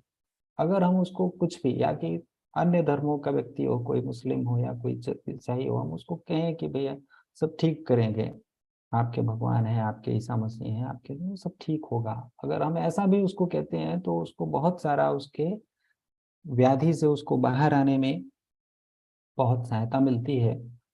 और ये भी माना गया, नियरली 93.48% उन्होंने माना कि जो भी व्यक्ति पहले से थोड़ा उसका स्पिरिचुअल प्रैक्टिसेस होता है वो अपने व्याधि से और अपने स्ट्रेस से बहुत आसानी से डील कर पाता है। यानी कि उसको जो भी परेशानी आती है वो ये ऐसा मानता है कि ये सब जाने के लिए आई है, थोड़े समय के लिए आई है, कहीं मेरे कुछ गड़बड़ी हुई होगी, कोई कर्म गलत होंगे, ये व्याधि आई है, ये जाने के लिए आई है, रहेगी नहीं, ऐसा मान के वो चलता है। और कोई भी स्ट्रेसफुल सिचुएशन आती है वहां पर भी वो ये मानता है कि नहीं, मेरी मदद हो जाएगी, मेरी सहायता भगवान करेगा, ऐसा जो एक भाव आता है तो ये बहुत कार्य करता है। आयुर्वेद शास्त्र में भी लिखा है कि आशावान व्याधि मोक्षाय शीघ्रम व्रणम अपोहति। जो व्यक्ति के अंदर ये भाव होता है, आशावान होता है कि मैं इस व्याधि से मुक्त हो जाऊंगा, यानी कि मेरी मदद करने वाले हैं, ऐसी हायर, ऐसे कोई हायर रियलिटीज हैं, ऐसी आध्यात्मिक सत्ता है जो मेरी मदद कर रही है, जो मेरी सहायता कर रही है, और मैं अपनी व्याधि से निश्चित ही मुक्त हो जाऊंगा, ऐसा व्यक्ति शीघ्र व्याधि से मुक्त हो जाता है। ऐसा ये रिसर्च में भी आया, ऐसा जो चिकित्सक है उनके अनुभव में भी आया। और आयुर्वेद में भी जब हम देखते हैं तो आध्यात्मिकता या दैव व्यापाश्रय और सत्वावजय, ये दो, आयुर्वेद में 3 प्रकार की चिकित्साएं बताई गई हैं। 3 प्रकार की चिकित्सा में पहली चिकित्सा है दैव व्यापाश्रय चिकित्सा, दूसरी है युक्ति व्यापाश्रय और तीसरी है सत्वावजय। तो दैव व्यापाश्रय चिकित्सा ये मेनली आपका स्पिरिचुअल थेरेपी है, जहाँ पर मंत्र, औषध, मणि, मंगल, बलि, उपहार, प्रणिपात, गमन इत्यादि सभी विषय होते हैं। सत्वावजय चिकित्सा है जहाँ धीर, धैर्य, आत्मादि विज्ञान ये सब होता है, जो मेनली हम कहते हैं कि साइकोलॉजिकल जो ट्रीटमेंट है या साइकिक थेरेपीज है। और युक्ति व्यापाश्रय यानी कि जहाँ पर हम औषध और आहार के द्वारा व्याधि की चिकित्सा करते हैं। और इन सब चिकित्साओं में जहाँ पर शास्त्र में ये वर्णन आया है, वहाँ कहते हैं इन सब चिकित्सा में सबसे श्रेष्ठ चिकित्सा होती है दैव व्यापाश्रय चिकित्सा, क्योंकि दैव व्यापाश्रय चिकित्सा शीघ्र ही व्याधि से मुक्त कर देती है। यानी कि आपके औषध और आपके इन सब चीजों से ज्यादा प्रभावकारी ये दैव व्यापाश्रय चिकित्सा होती है। यदि रोगी को ये लगता है कि मेरे साथ कोई ऐसी आध्यात्मिक शक्ति है जो मेरी सहायता कर रही है, तो वो व्याधि से एक तरह से मुक्त होता है। उसको व्याधि आती है और व्याधि शीघ्र ही चली जाती है। लेकिन अगर कोई व्यक्ति है उसके अंदर ये भाव नहीं है, तो आप उसको मेडिसिन देते रहिए, वो लंबे समय तक उससे प्रभावित होता है। तो इस दैव व्यापाश्रय चिकित्सा में कई प्रकार के जो है मंत्र हैं, साथ ही साथ कुछ मंत्र सिद्ध औषधियां होती हैं, साथ ही साथ बहुत सारे जो रत्न वगैरह हैं इन सब का प्रयोग किया जाता है। और कई बार उनको कुछ विशेष प्रकार के कर्मों के लिए भी कहा जाता है कि इस मंदिर में या इस देव स्थान पर जाके कुछ इस प्रकार के या कोई प्रकार के स्तोत्र वगैरह का पाठ के लिए कहा जाता है कि आप इस तरह के मंत्रों का प्रयोग करिए, इस तरह के जो स्तोत्र हैं उनका पाठ करिए। जैसे कई सारे ऐसे छोटे एग्जाम्पल है, जैसे ज्वर में, ज्वर यानी कि हम सामान्य रूप से फीवर जिसको कहते हैं, बुखार आ जाना, उसके लिए विष्णु सहस्त्र नाम का पाठ का बताया गया कि अगर सामान्य रूप से ज्वर बना हुआ है और जो औषधियां हैं उनसे उसमें प्रभाव नहीं पड़ रहा है, तो विष्णु सहस्त्र नाम का पाठ आपको नित्य करना चाहिए। वो ज्वर के लिए जो है शीघ्रम ज्वरम व्यपोहति, तो वो ज्वर का नाश करेगा। इसी प्रकार से और भी विषय आते हैं जहाँ पर वो कहते हैं कि जो है आपको कुछ प्रकार के मंत्रों का, कुछ प्रकार के जो स्तोत्र हैं इन सब से आपको सहायता मिलती है। तो मंत्र इत्यादि के साथ साथ जो कुछ रत्न आदि का धारण करना है, कुछ मंत्र सिद्ध औषधियों का धारण करना है, ये सब जो है चिकित्सा का एक इम्पोर्टेंट भाग है। और ये एक स्टडी हुई जिसमें गायत्री मंत्र, हमारे आज के कार्यक्रम में भी हमने प्रारंभ में गायत्री मंत्र का ध्यान किया। तो गायत्री मंत्र और जो नॉर्मल पोयम जो सिखाई जाती है, इसको लेकर स्टडी की गई स्कूल में, और इसके लिए पैरामीटर डिसाइड किया गया, DLST, digit letter substitution task, ये बच्चों को दिया गया। और ये पाया गया कि जो बच्चे गायत्री मंत्र इसका चैंटिंग कर रहे हैं और जो नॉर्मल चैंटिंग, नॉर्मल पोएम जो स्कूल में पढ़ाई जाती है, जो भी अंग्रेजी भाषा की है और जो भी पोएम पढ़ाई जाती है, तो ये दोनों में उनके मानसिक स्तर पर क्या फर्क पड़ता है, इसके लिए ये देखा गया। ये पाया गया कि जो गायत्री मंत्र का पाठ कर रहे हैं उनका जो है जो स्कोर था वो बहुत अच्छा है कंपेयर टू दो जो कि केवल पोयम पढ़ते हैं या जो नॉर्मल इस तरह के इंग्लिश वगैरह के राइम्स पढ़ते हैं। तो उससे काफ़ी अच्छा रिजल्ट पाया गया कि अगर आप गायत्री मंत्र का उच्चारण करें। इसी प्रकार से शांति कुंज हरिद्वार में यहाँ पंचाक्षरी जो ओम नमः शिवाय जो मंत्र है, इसके लिए देखा गया बेल एडजस्टमेंट इन्वेंट्री, यानी कि व्यक्ति का एडजस्टमेंट लेवल कैसा है, उसका अपना स्वयं का और साथ में उसके हेल्थ को लेकर और सोसाइटी में उसका एडजस्टमेंट कैसा है, किस तरह से वो अपने आप को एडजस्ट कर पा रहा है इस सोसाइटी में, या कि वो माल एडजस्टेड है या वो ठीक तरह से समन्वय नहीं बना पा रहा है या समन्वय अच्छा है, इसको जानने के लिए। तो यहाँ पर भी पाया गया कि अगर आप 25 मिनट्स 24 घंटे में सिर्फ 20 से 25 मिनट अगर आप देते हैं और आप पंचाक्षरी मंत्र का जाप करते हैं, तो आपका जो है एडजस्टमेंट लेवल काफ़ी इनहेंस होता है, काफ़ी बढ़ा हुआ आता है। तो ऐसे रिसर्च हैं जो ये बताते हैं कि जो आप मंत्र आदि का प्रयोग करके जो आप किसी भी प्रकार के अगर स्पिरिचुअल प्रैक्टिसेस में इन्वॉल्व हैं, तो इसका बहुत सारा बेनिफिट आपको मिल रहा है। और जो आध्यात्मिक पर्सन है वो बहुत आसानी से किसी भी कष्टप्रद सिचुएशन में या किसी भी ऐसे दुख परिस्थितियों में भी बहुत आसानी से वो इससे बाहर निकल आता है। उस वहां पर आसानी से वो विपरीत परिस्थितियों में भी वह बहुत सकारात्मक रूप से कार्य कर पाता है। तो ये सब कुछ रिसर्च में आया है। ऐसे ही ये तो सामान्य ज्योतिष इत्यादि में करते ही हैं हम। माणिक्य मुक्ताफल विद्रुमंच तार्क्ष पुष्पम विदुरंच नीलम गोमेदकश्च वैडूर्यकंच क्रमेण रत्नानि नवग्रहाणि। सो नवग्रह हैं, उनके लिए अलग अलग रत्न बताए गए हैं। जैसे कि शुक्र ग्रह के लिए हम कहते हैं कि आप जो स्वर्ण है, स्वर्ण के साथ में डायमंड ले लीजिए, हीरे का प्रयोग करिए। ऐसे ही अलग अलग प्रकार के ग्रहों के लिए अलग अलग प्रकार की रत्न इत्यादि का है। और ये सब के ऊपर अब रिसर्च हो रहे हैं और ये पाया जा रहा है कि इन सब का साइकोलॉजिकल बेनिफिट है और इन सब के जो है पॉजिटिव हेल्थ इफेक्ट्स भी होते हैं। इसी प्रकार से सत्वावजय चिकित्सा है। सत्वावजय जब हम कहते हैं तो दो शब्द हैं यहाँ पे, एक है सत्व और अवजय। सत्व का अर्थ हुआ जो हमारा मन, और अवजय यानी कि उस पर विजय प्राप्त करना। यानी कि जब मन रज तम इन सब से प्रभावित होता है, आप सब योग साधक हैं, आप बहुत अच्छे से ये रज तम इन सब के बारे में आप जानते हैं।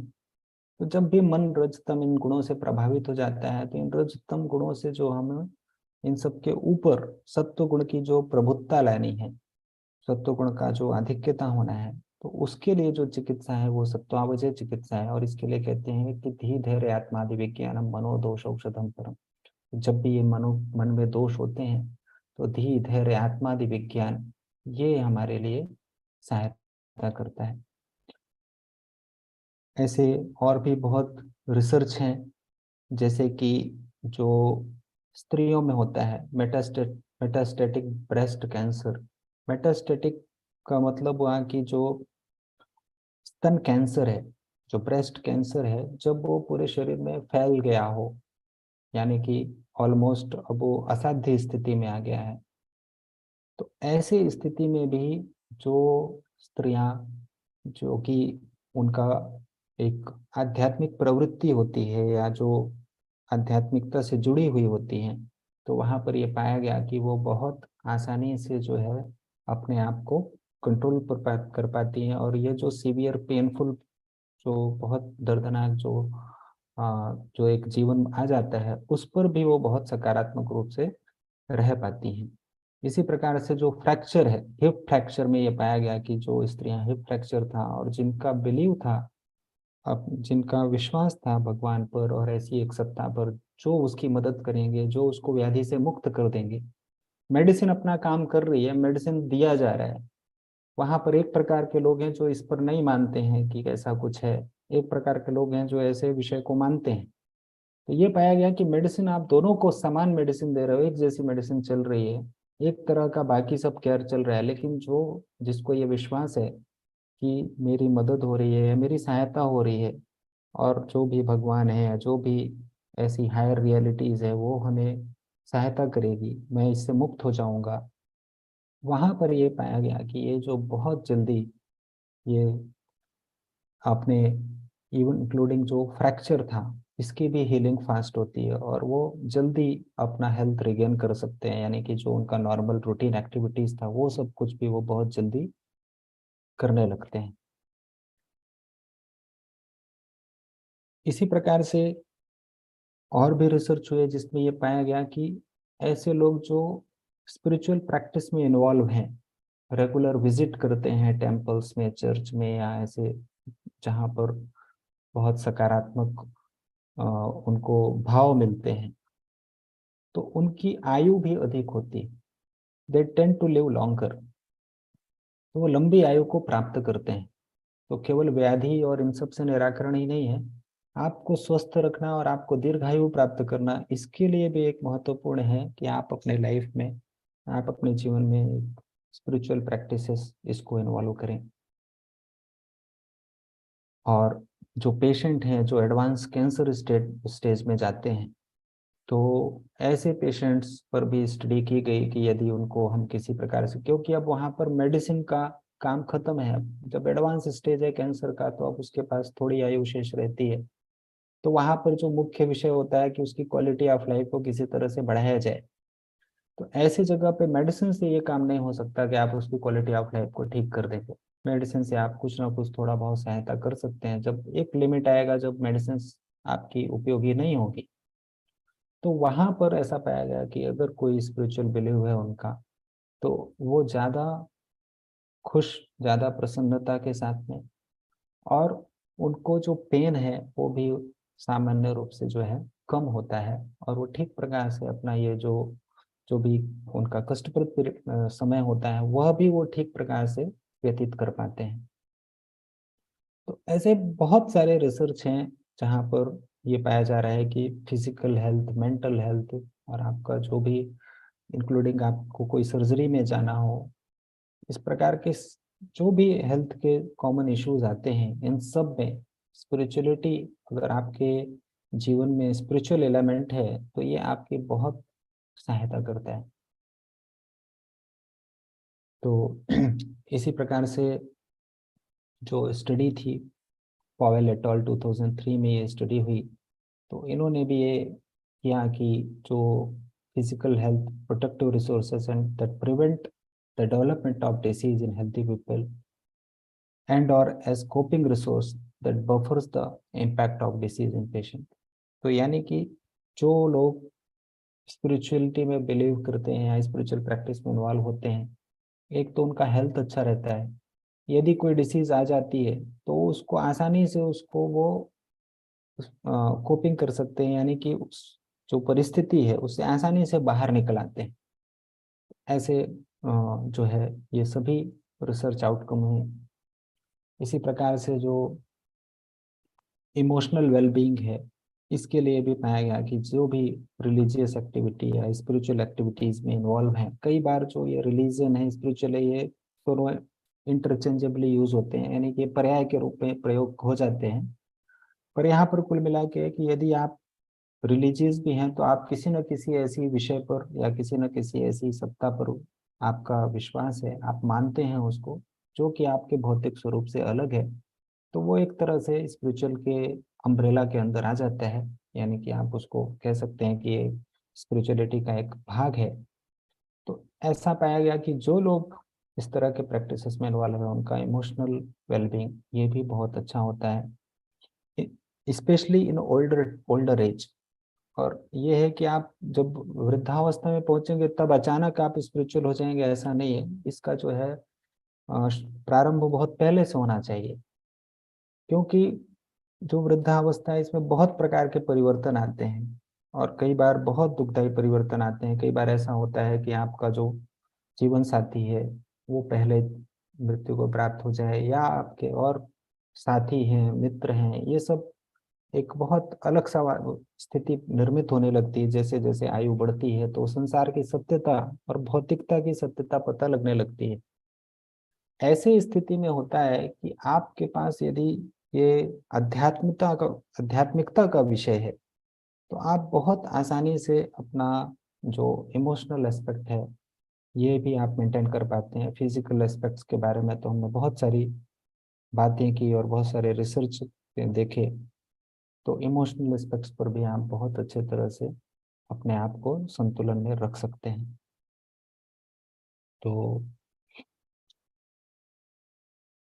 केवल ऐसा नहीं कि केवल जो आयुर्वेद या जो हमारे भारतीय चिकित्सा पद्धतियां हैं केवल यहाँ पर ही आध्यात्मिकता का एक बड़ा महत्व है, लेकिन अब ऐसा है कि जो आधुनिक चिकित्सा पद्धति है यहाँ पर भी आध्यात्मिकता को, स्पिरिचुअलिटी को लेकर बहुत सारे रिसर्च हुए हैं, बहुत सारे सकारात्मक परिणाम आए हैं, और हमारा जो फिजिकल, मेंटल, सोशल, ये सभी प्रकार के स्टेज में हमारा इमोशनल, इन सभी विषयों को संतुलित रखने के लिए, हमारी दीर्घायु के लिए, किसी व्याधि से बाहर आने के लिए, इन सब के लिए स्पिरिचुअलिटी जो है ये एक इम्पॉर्टेंट पार्ट है।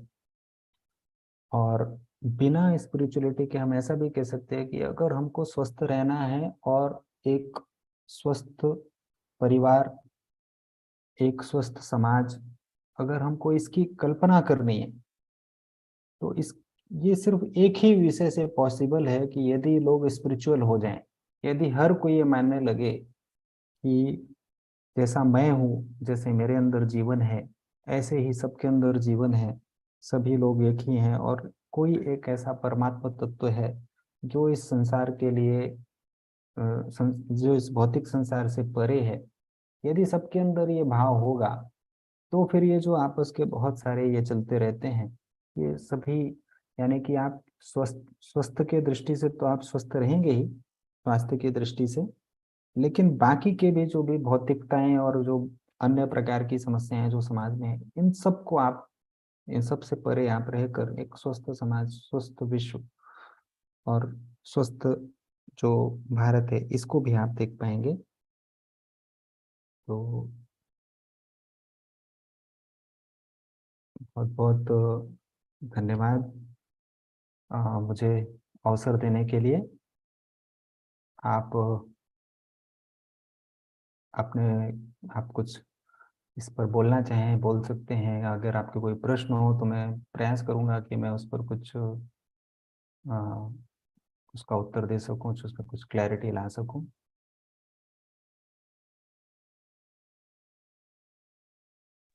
First of all, thank you very much, sir, for an excellent lecture. I understand this subject is very vast और एक घंटे में या 1.5 घंटे में कवर करने वाली सब्जेक्ट नहीं है। It's very vast subject.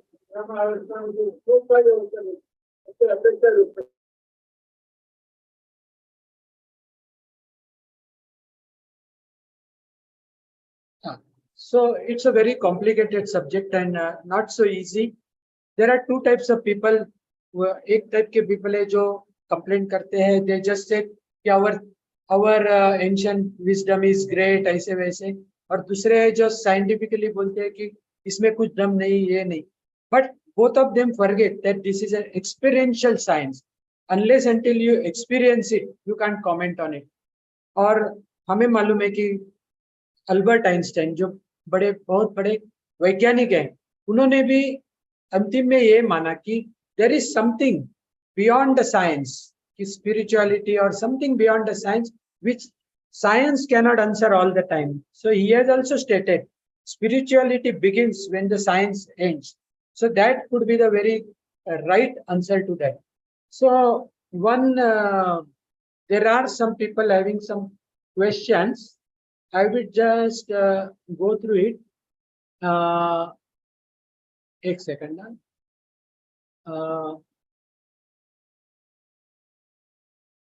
Somebody has requested that if you can throw some light on chakra meditation, its implications to Adhyatmikta. So if you think it is appropriate with the subject, then sir you can answer. ऐसा meditation वगैरह के बारे में तो मैं बहुत ज़्यादा नहीं जानता हूँ, लेकिन एक विषय मैं कहूँगा इसमें कि देखिए, एक जो है हमारे शरीर को, जो हम आज के एनाटॉमिकल वे में जो हम अपने शरीर को अंडरस्टैंड करते हैं, यानी कि जो हमें नर्वस सिस्टम और ये जो ऑल सर्कुलेटरी सिस्टम और different muscular system, skeletal system, और इस तरह से जो हम एक समझते हैं शरीर को, डिफरेंट ऑर्गन्स और ये सब। दूसरा एक एस्पेक्ट है शरीर को समझने का, जो कि यौगिक एस्पेक्ट है, जहाँ पर हम ये सब जो नाड़ी इत्यादि ये सब की बात करते हैं और अलग अलग जो चक्र हैं इन सब की बात करते हैं। तो ये एक दूसरी दृष्टि है जहाँ पर हम शरीर की भौतिक संरचना से अलग जो शरीर की संरचना है उसको देखते हैं। जैसे हम कहते हैं कि 72,000 नाड़ियां होती हैं, ये षट चक्र होते हैं, 9 द्वार होते हैं, इस प्रकार का जो है। तो इस एस्पेक्ट्स को ध्यान में रख के ये जो है चक्रा मेडिटेशन डिजाइन किया गया है, जो मूलाधार है, स्वादिष्ठान है, मणिपुर है, अनाहत है, विशुद्ध है, अनाहत, विशुद्ध और आज्ञा चक्र है। तो ये जो षट चक्र हैं ये इसी पे आधार पर, और इसके अलग अलग जो ध्वनियां हैं, लम वम रम यम हम नम ओम, ये जो ध्वनियां हैं अलग अलग, तो ये सब बताई गई हैं। तो ये जो चक्रा मेडिटेशन है, इसका पूरा जो जो फंडामेंटल है वही पूरा आध्यात्मिक है। यानी कि इसमें आध्यात्मिकता कहीं से हमको लाना नहीं है, ये आध्यात्मिकता का ही एक प्रोसेस है, जहां आप अपने शरीर को केवल ऐसा नहीं देखते हैं कि यहाँ पर ये सिस्टम है या यहाँ पर ये ऑर्गन है या यहाँ पर ये नर्वस सिस्टम है, आप उसको एक अलग दृष्टि से देखते हैं और हायर रियलिटी की ओर जाते हैं। तो इसका पूरा प्रोसेस यही है, मुझे जैसा समझ में आता है कि आप एक अलग हायर रियलिटी के बारे में, अपने भौतिकता से अलग एक विषय के बारे में आप पूरा ध्यान केंद्रित करते हैं। और बाकी हर एक चक्र का और इन सब का ये किस तरह से है, ये शायद आप लोग मुझे ज़्यादा अच्छा बता पाएंगे। आप सब योग साधना में ज़्यादा आगे और निरंतर अभ्यास करते हैं। Sir, we understand this is because these are certain abstract entities. So this is to be, as I said, it is a experiential science. One has to experience it. But still, एक question है आपके लिए, आध्यात्मिकता का पंचकोश के ऊपर क्या असर होता है, ऐसा एक क्वेश्चन है। जी। तो देखिए यहाँ पर भी है, ये जो तैत्तरीय उपनिषद में भृगुवल्ली संवाद आता है, पूरा भृगुवल्ली संवाद, जहाँ पर वो जो अन्नमय, प्राणमय, फिर मनोमय, विज्ञानमय और आनंदमय।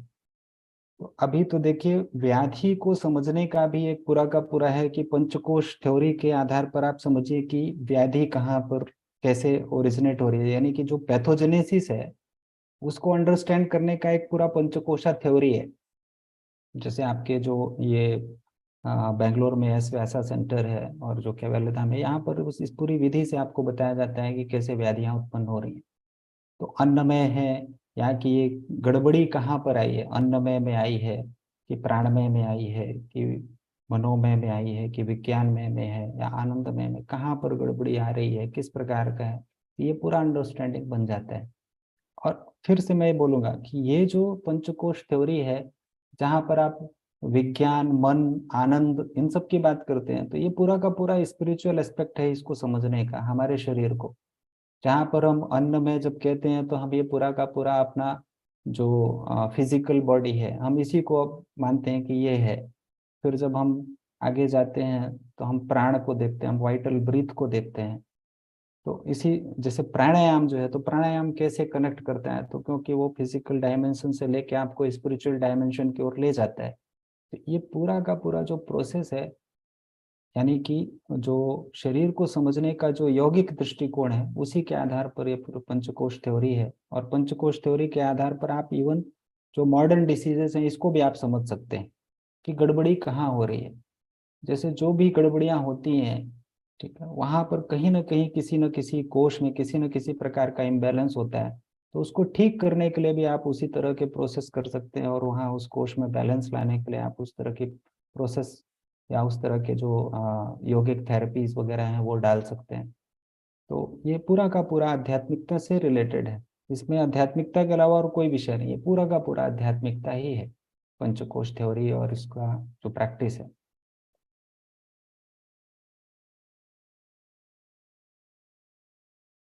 और एक प्रश्न है यहाँ पे, जी। और वैसे प्रश्न बहुत टाइम आते हैं, क्योंकि मंत्रा का हमारे इसमें मंत्र चैंटिंग और मंत्रोच्चारण का बहुत ही असर होता है। बट इनका उच्चारण करना सबके लिए इतना भी आसान नहीं है कि सही तरह से मंत्रों का आगाज या उच्चारण कैसे किया जाए। तो ये क्वेश्चन जो अभी किसी ने पूछा है यहाँ पे चैट में, तो उन्होंने ये पूछा है कि if someone else chants mantra for you and if you are listening, तो उसका असर क्या होता है। मतलब हम अगर चैंट उतना अच्छे से नहीं कर चाहते, लेकिन कोई अच्छे से चैंटिंग कर रहा है, तो वो मंत्र का हमारे ऊपर कुछ परिणाम होता है या नहीं, ऐसा एक क्वेश्चन है मेरे ख्याल से, if I am not mistaken. Correct, जी, ये बिल्कुल ठीक है।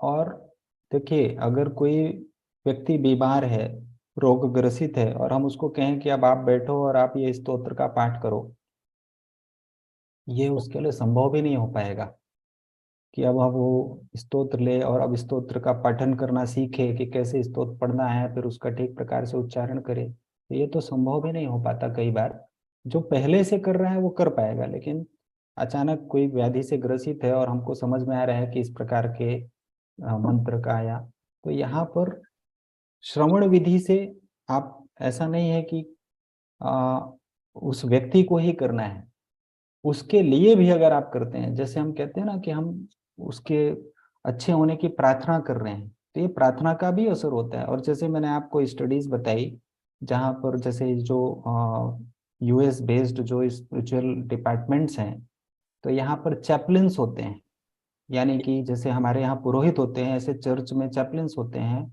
तो ये जो है उस पेशेंट से मिलते हैं, पेशेंट्स की प्रॉब्लम को समझते हैं, और पेशेंट्स की प्रॉब्लम समझ के ऐसा नहीं कि वो पेशेंट जाएगा और जाके चर्च में प्रार्थना करेगा, ये जाकर चर्च में प्रार्थना करते हैं कि वो पेशेंट अच्छा हो जाए।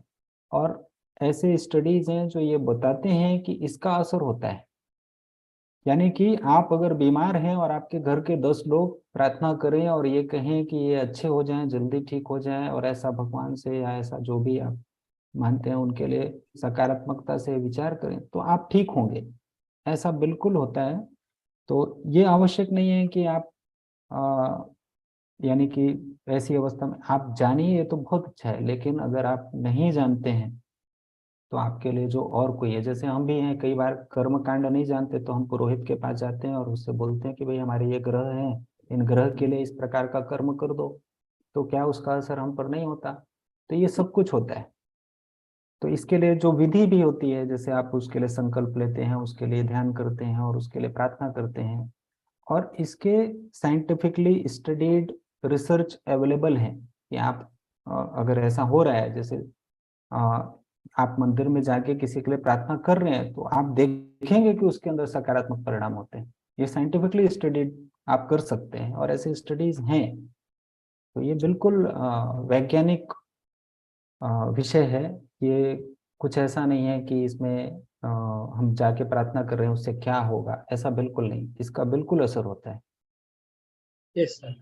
और एक किसी को एक क्वेश्चन आया है कि आपने जब भी कहा कि आत्मा दुखी, तो उन्हें वो आत्मा दुखी कैसे हो सकता है, ऐसा एक क्वेश्चन है। और उसके बाद में आध्यात्मिक दुख के ऊपर क्या इलाज है, ऐसे 2 क्वेश्चंस है यहाँ पे। तो जी हाउ जी कैन आत्मा भी दुखी, ऐसे उन्होंने क्वेश्चन एक किया है। जी जी। देखिए, आत्मा सुखी और दुख, जो सुख दुख ये सब का जो अनुभव होता है, ये जब जो अनुभव है ये आत्म तत्व के होने पर ही होता है। जैसे हम कहते हैं कि मैं सुखी हूँ या मैं दुखी हूँ, तो ये जो हम सुख दुख इसका अनुभव कर पाते हैं, तो ये आत्म तत्व के होने पर ही ये अनुभव होता है। तो यहाँ पर देखिए, थोड़ा सा जो परिवर्तन है वो ऐसा है कि करने वाला आत्मा है, तो करता तो आत्मा ही है, ठीक है।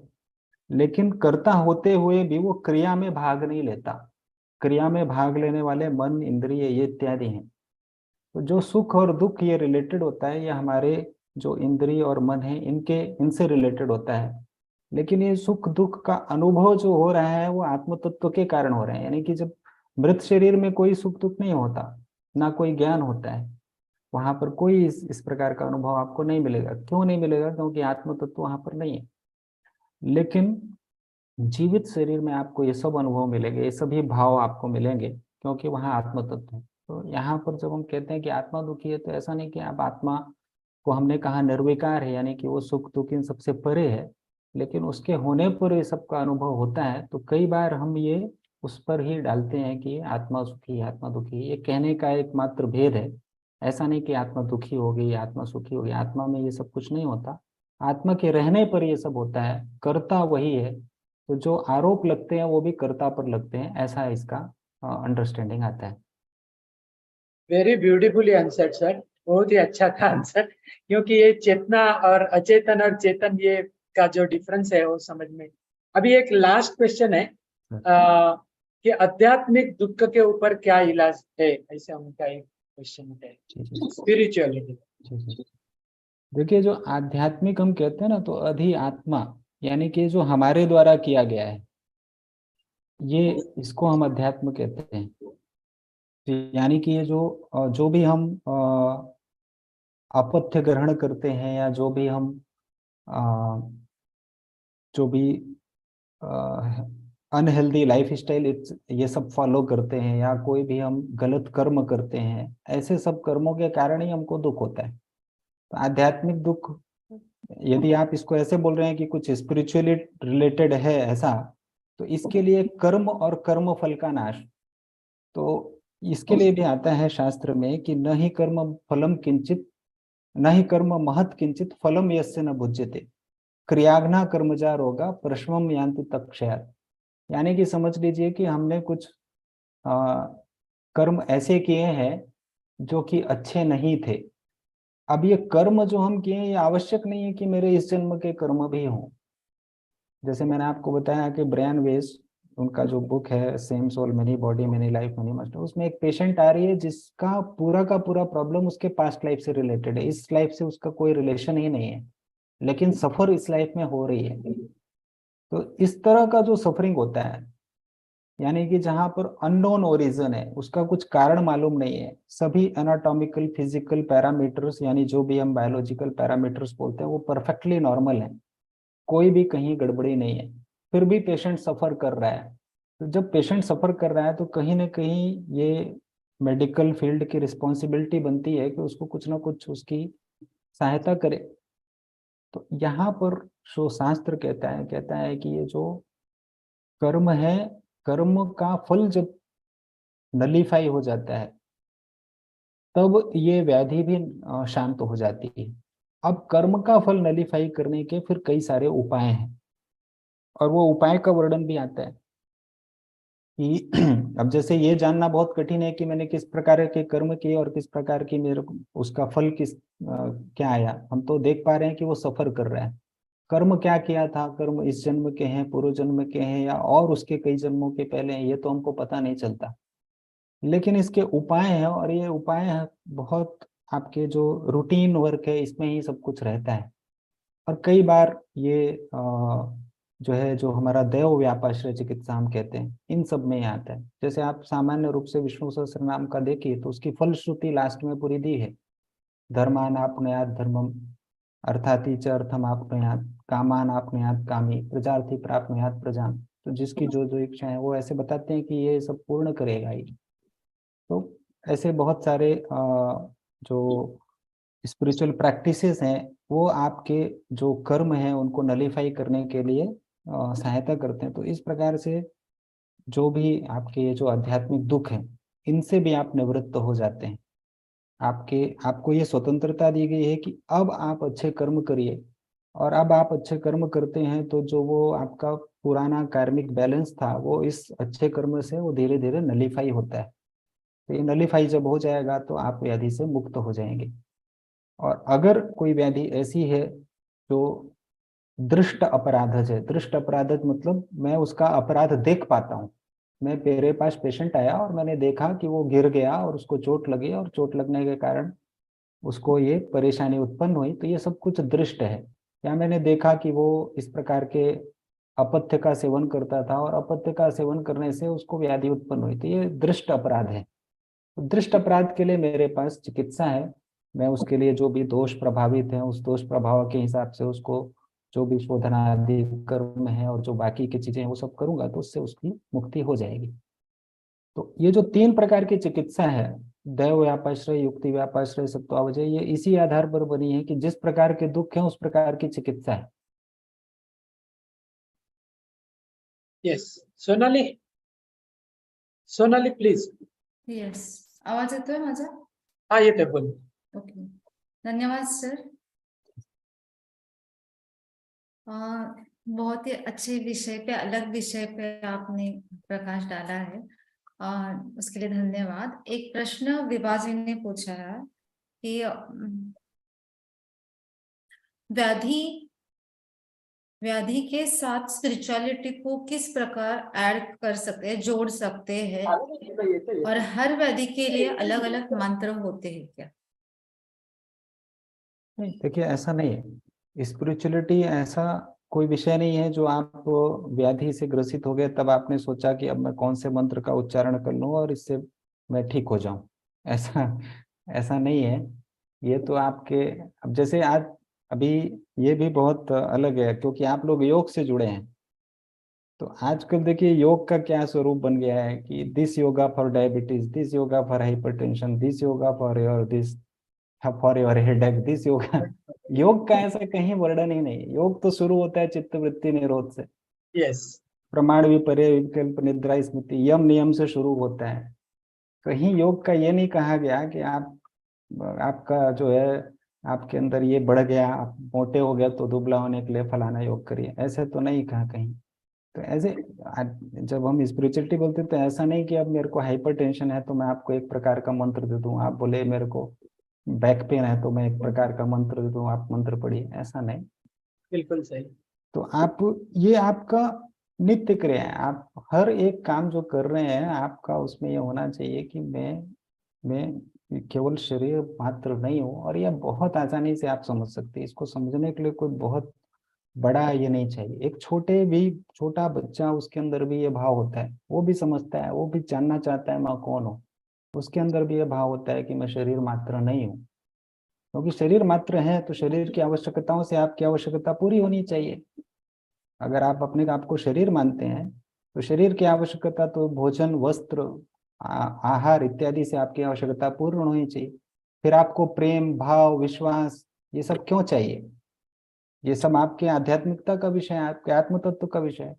कोई प्रेम और जो विश्वास है या जो आपका आपस का संबंध है, ये कोई आपका शरीर का नहीं है, ये आपके आत्म तत्व का संबंध है। तो मैं शरीर से भिन्न हूँ, इस बात को अगर आप जानते हैं तो यहाँ से ही आध्यात्मिकता की शुरुआत हो जाती है।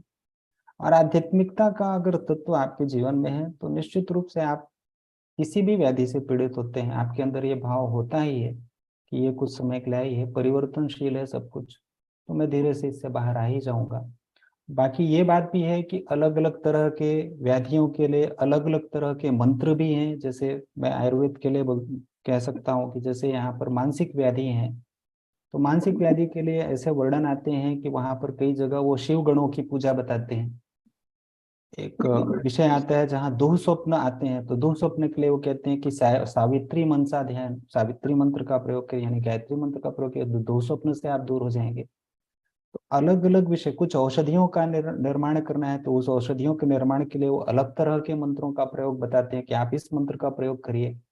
इंक्लूडिंग आयुर्वेद में ऐसा भी आता है कि जब विवाहित जो युगल है, यानी कि जो पति और पत्नी हैं, जब वो सेक्सुअल एक्टिविटी के लिए जाते हैं तो किस प्रकार के मंत्रों का चैंट करें, ऐसे सब विषय आते हैं। तो ये सब कुछ बहुत आध्यात्मिकता का विषय है, यानी कि आप एक बहुत बड़े प्रोसेस में जा रहे हैं, आप किसी संतान नए जीव को उत्पन्न करने जा रहे हैं, तो आप क्या ऐसे ही चले जाएंगे? आपके मन में कुछ नहीं होना चाहिए? तो वहां पर सबसे पहले आता है समान सत्वम, आपका सत्व एक जैसा होना चाहिए दोनों का, और फिर उसके लिए वहां पर आध्यात्मिकता का विषय है। तो ये हर एक विषय के लिए बहुत सारे ये आते हैं, हर एक जीवन के हर एक क्षण के लिए आपके आध्यात्मिकता के विषय है। अलग अलग व्याधियों के अलग अलग मंत्र भी हैं, और ऐसा सब कुछ प्रयोग में भी है, ऐसा नहीं कि ये प्रयोग में नहीं है। जैसे अलग अलग ग्रहों का जब विकृति होता है तो अलग अलग प्रकार के उनके शांति कर्म है। और कुछ सामान्य रूप से अब ये होता है कि हम सामान्य रूप से जो आपका ये कहा जाता है कि भाई आप थोड़ा आध्यात्मिकता रखिए, आप जो सामान्य रूप से जो आप कर सकते हैं वो आप करते रहिए, तो इतने से भी बहुत लाभ होता है। Thank you sir. अभी we are ending the session with vote of thanks. So for vote of thanks I would request Jaya madam to take. Thank you Nitin sir. सबसे पहले डॉक्टर मैं आपका बहुत बहुत धन्यवाद कहना चाहूंगी कि आपने अपना कीमती समय निकाल के आप यहाँ आए, और इतना लेट होने के बावजूद भी, टाइम एक्सीड होने के बावजूद भी बहुत पेशेंटली आपने सबका शंका समाधान किया। जनरली यही होता है कि जब हम स्पिरिचुअलिटी की बात करते हैं तो हम मोक्ष का ही सोचते हैं, लेकिन आपने बहुत सुंदर तरीके से ये आध्यात्मिकता, स्पिरिचुअलिज्म और हमारे हेल्थ को आपने बहुत सरल तरीके से जोड़ के आपने हमको दिखाया कि शरीर से भिन्न भी कुछ और एनर्जी होती है, और हमारा जीवन केवल शरीर तक सीमित नहीं है, वो हम ठीक अच्छी तरह से समझते हैं। आपने जो रिचुअल जो बताया कि सुबह ब्रह्म मुहूर्त से उठना है, ईश्वर का ध्यान करना है, या भोजन करते समय भी हमें उसमें ईश्वर ही दिखना चाहिए, इस तरह से सच में अगर हम करेंगे सो आई एम श्योर हमारे अंदर, हमारे भीतर वो ग्रेटिट्यूड की भावना जागृत हो जाती है। And this will help us in हमारा जो मटेरियलिस्टिक एटीट्यूड जो बना है, जो कंज्यूमरिस्टिक एटीट्यूड बना है, सो उसे काबू रखने में काफी मदद होगी. और this will alternate, I mean consequentially it will help in controlling our psychosomatic diseases, because आजकल सभी होता है कि सभी रोगों की जड़ जो होती है वो साइकोसोमैटिक डिसीजेस होती है. सो वो हमें होगा. और दूसरी आपने बताया कि ये जो स्पिरिचुअलिज्म से सही तरह से, हाँ, एक आपने बताया कि traditionally even the modern medicine also believed in the role of the spiritualism, और जो बाद में कैसे वो पैथोलॉजी का ज्यादा डेवलपमेंट होने के वजह से वो दूर हो गया. एंड नाउ अगेन आपने हमें याद दिलाया कि 93.48% doctors in the US they believe that the spiritual person deals better with the stress. So वही याद आया हमारा जो जनरल फिल्मी डायलॉग होते हैं, यहाँ भी दवा नहीं दुआ काम करेगी, बट आपने बताया कि दवा के साथ दुआ भी काम करती है, तो हमें वो ध्यान में रखना चाहिए. और ये जो लास्ट में आपने जो बताया कि आध्यात्मिक व्यक्ति में सकारात्मकता अधिक होती है, जिससे कोई भी कष्टप्रद घटनाओं को सहन करने की क्षमता बढ़ती है, ना कि ओनली वृद्धावस्था में, लेकिन it is I mean applicable to everyone at any age. लेकिन एक बात मैं बताना चाहूंगी, जो शुरू में भी हमने जो आत्मा ये सब्जेक्ट ही इतना रुचि और उत्कंठावर्धक होता है, बट बीइंग योग साधक एंड योग students we should always remember कि हमें भ्रांति दर्शन में बचना चाहिए, भ्रांति दर्शन से. और ये कर्मकांड ये हम नहीं सीखे अभी इस लेक्चर से, वो हमने ध्यान में रखना. I mean we should not get this misunderstand this. नहीं तो ये होता है ना, जो आत्मा की भावना, ये जो हमने शुरू में जो सुना, तो हमें उससे बच के रहना चाहिए. और जाते जाते भी आपने क्वेश्चन आंसर्स में भी आपने बहुत सुंदर तरीके से ये आध्यात्मिक दुख के बारे में बताया कि अपनी ही करनी जो होती है वो आध्यात्मिक दुख का कारण होता है. सो how to overcome the आध्यात्मिक दुख. In the end, I would like to just one more thing I would like to express the regret for, because of the heavy rainfalls there were certain disturbances in the beginning. और कोई लोगों को सुनने में भी कुछ problems आ गए. So I extremely regret for that to all the participants, whomever who faced the problem. So I once again I thank you very much, doctor, for coming here and explaining us on such a interesting subject. Thank you so My much. pleasure, madam. My pleasure. Thank you so Thank you. much Thank for you. giving me this opportunity. Yeah, over to Sonali madam for the last omkar.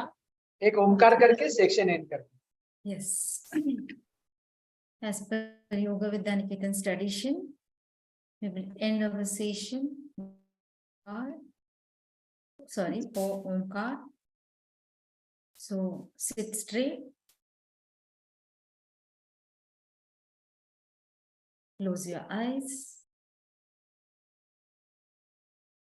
Focus on your breath. Observe your breath. Omkar, inhale fully and deeply. Om.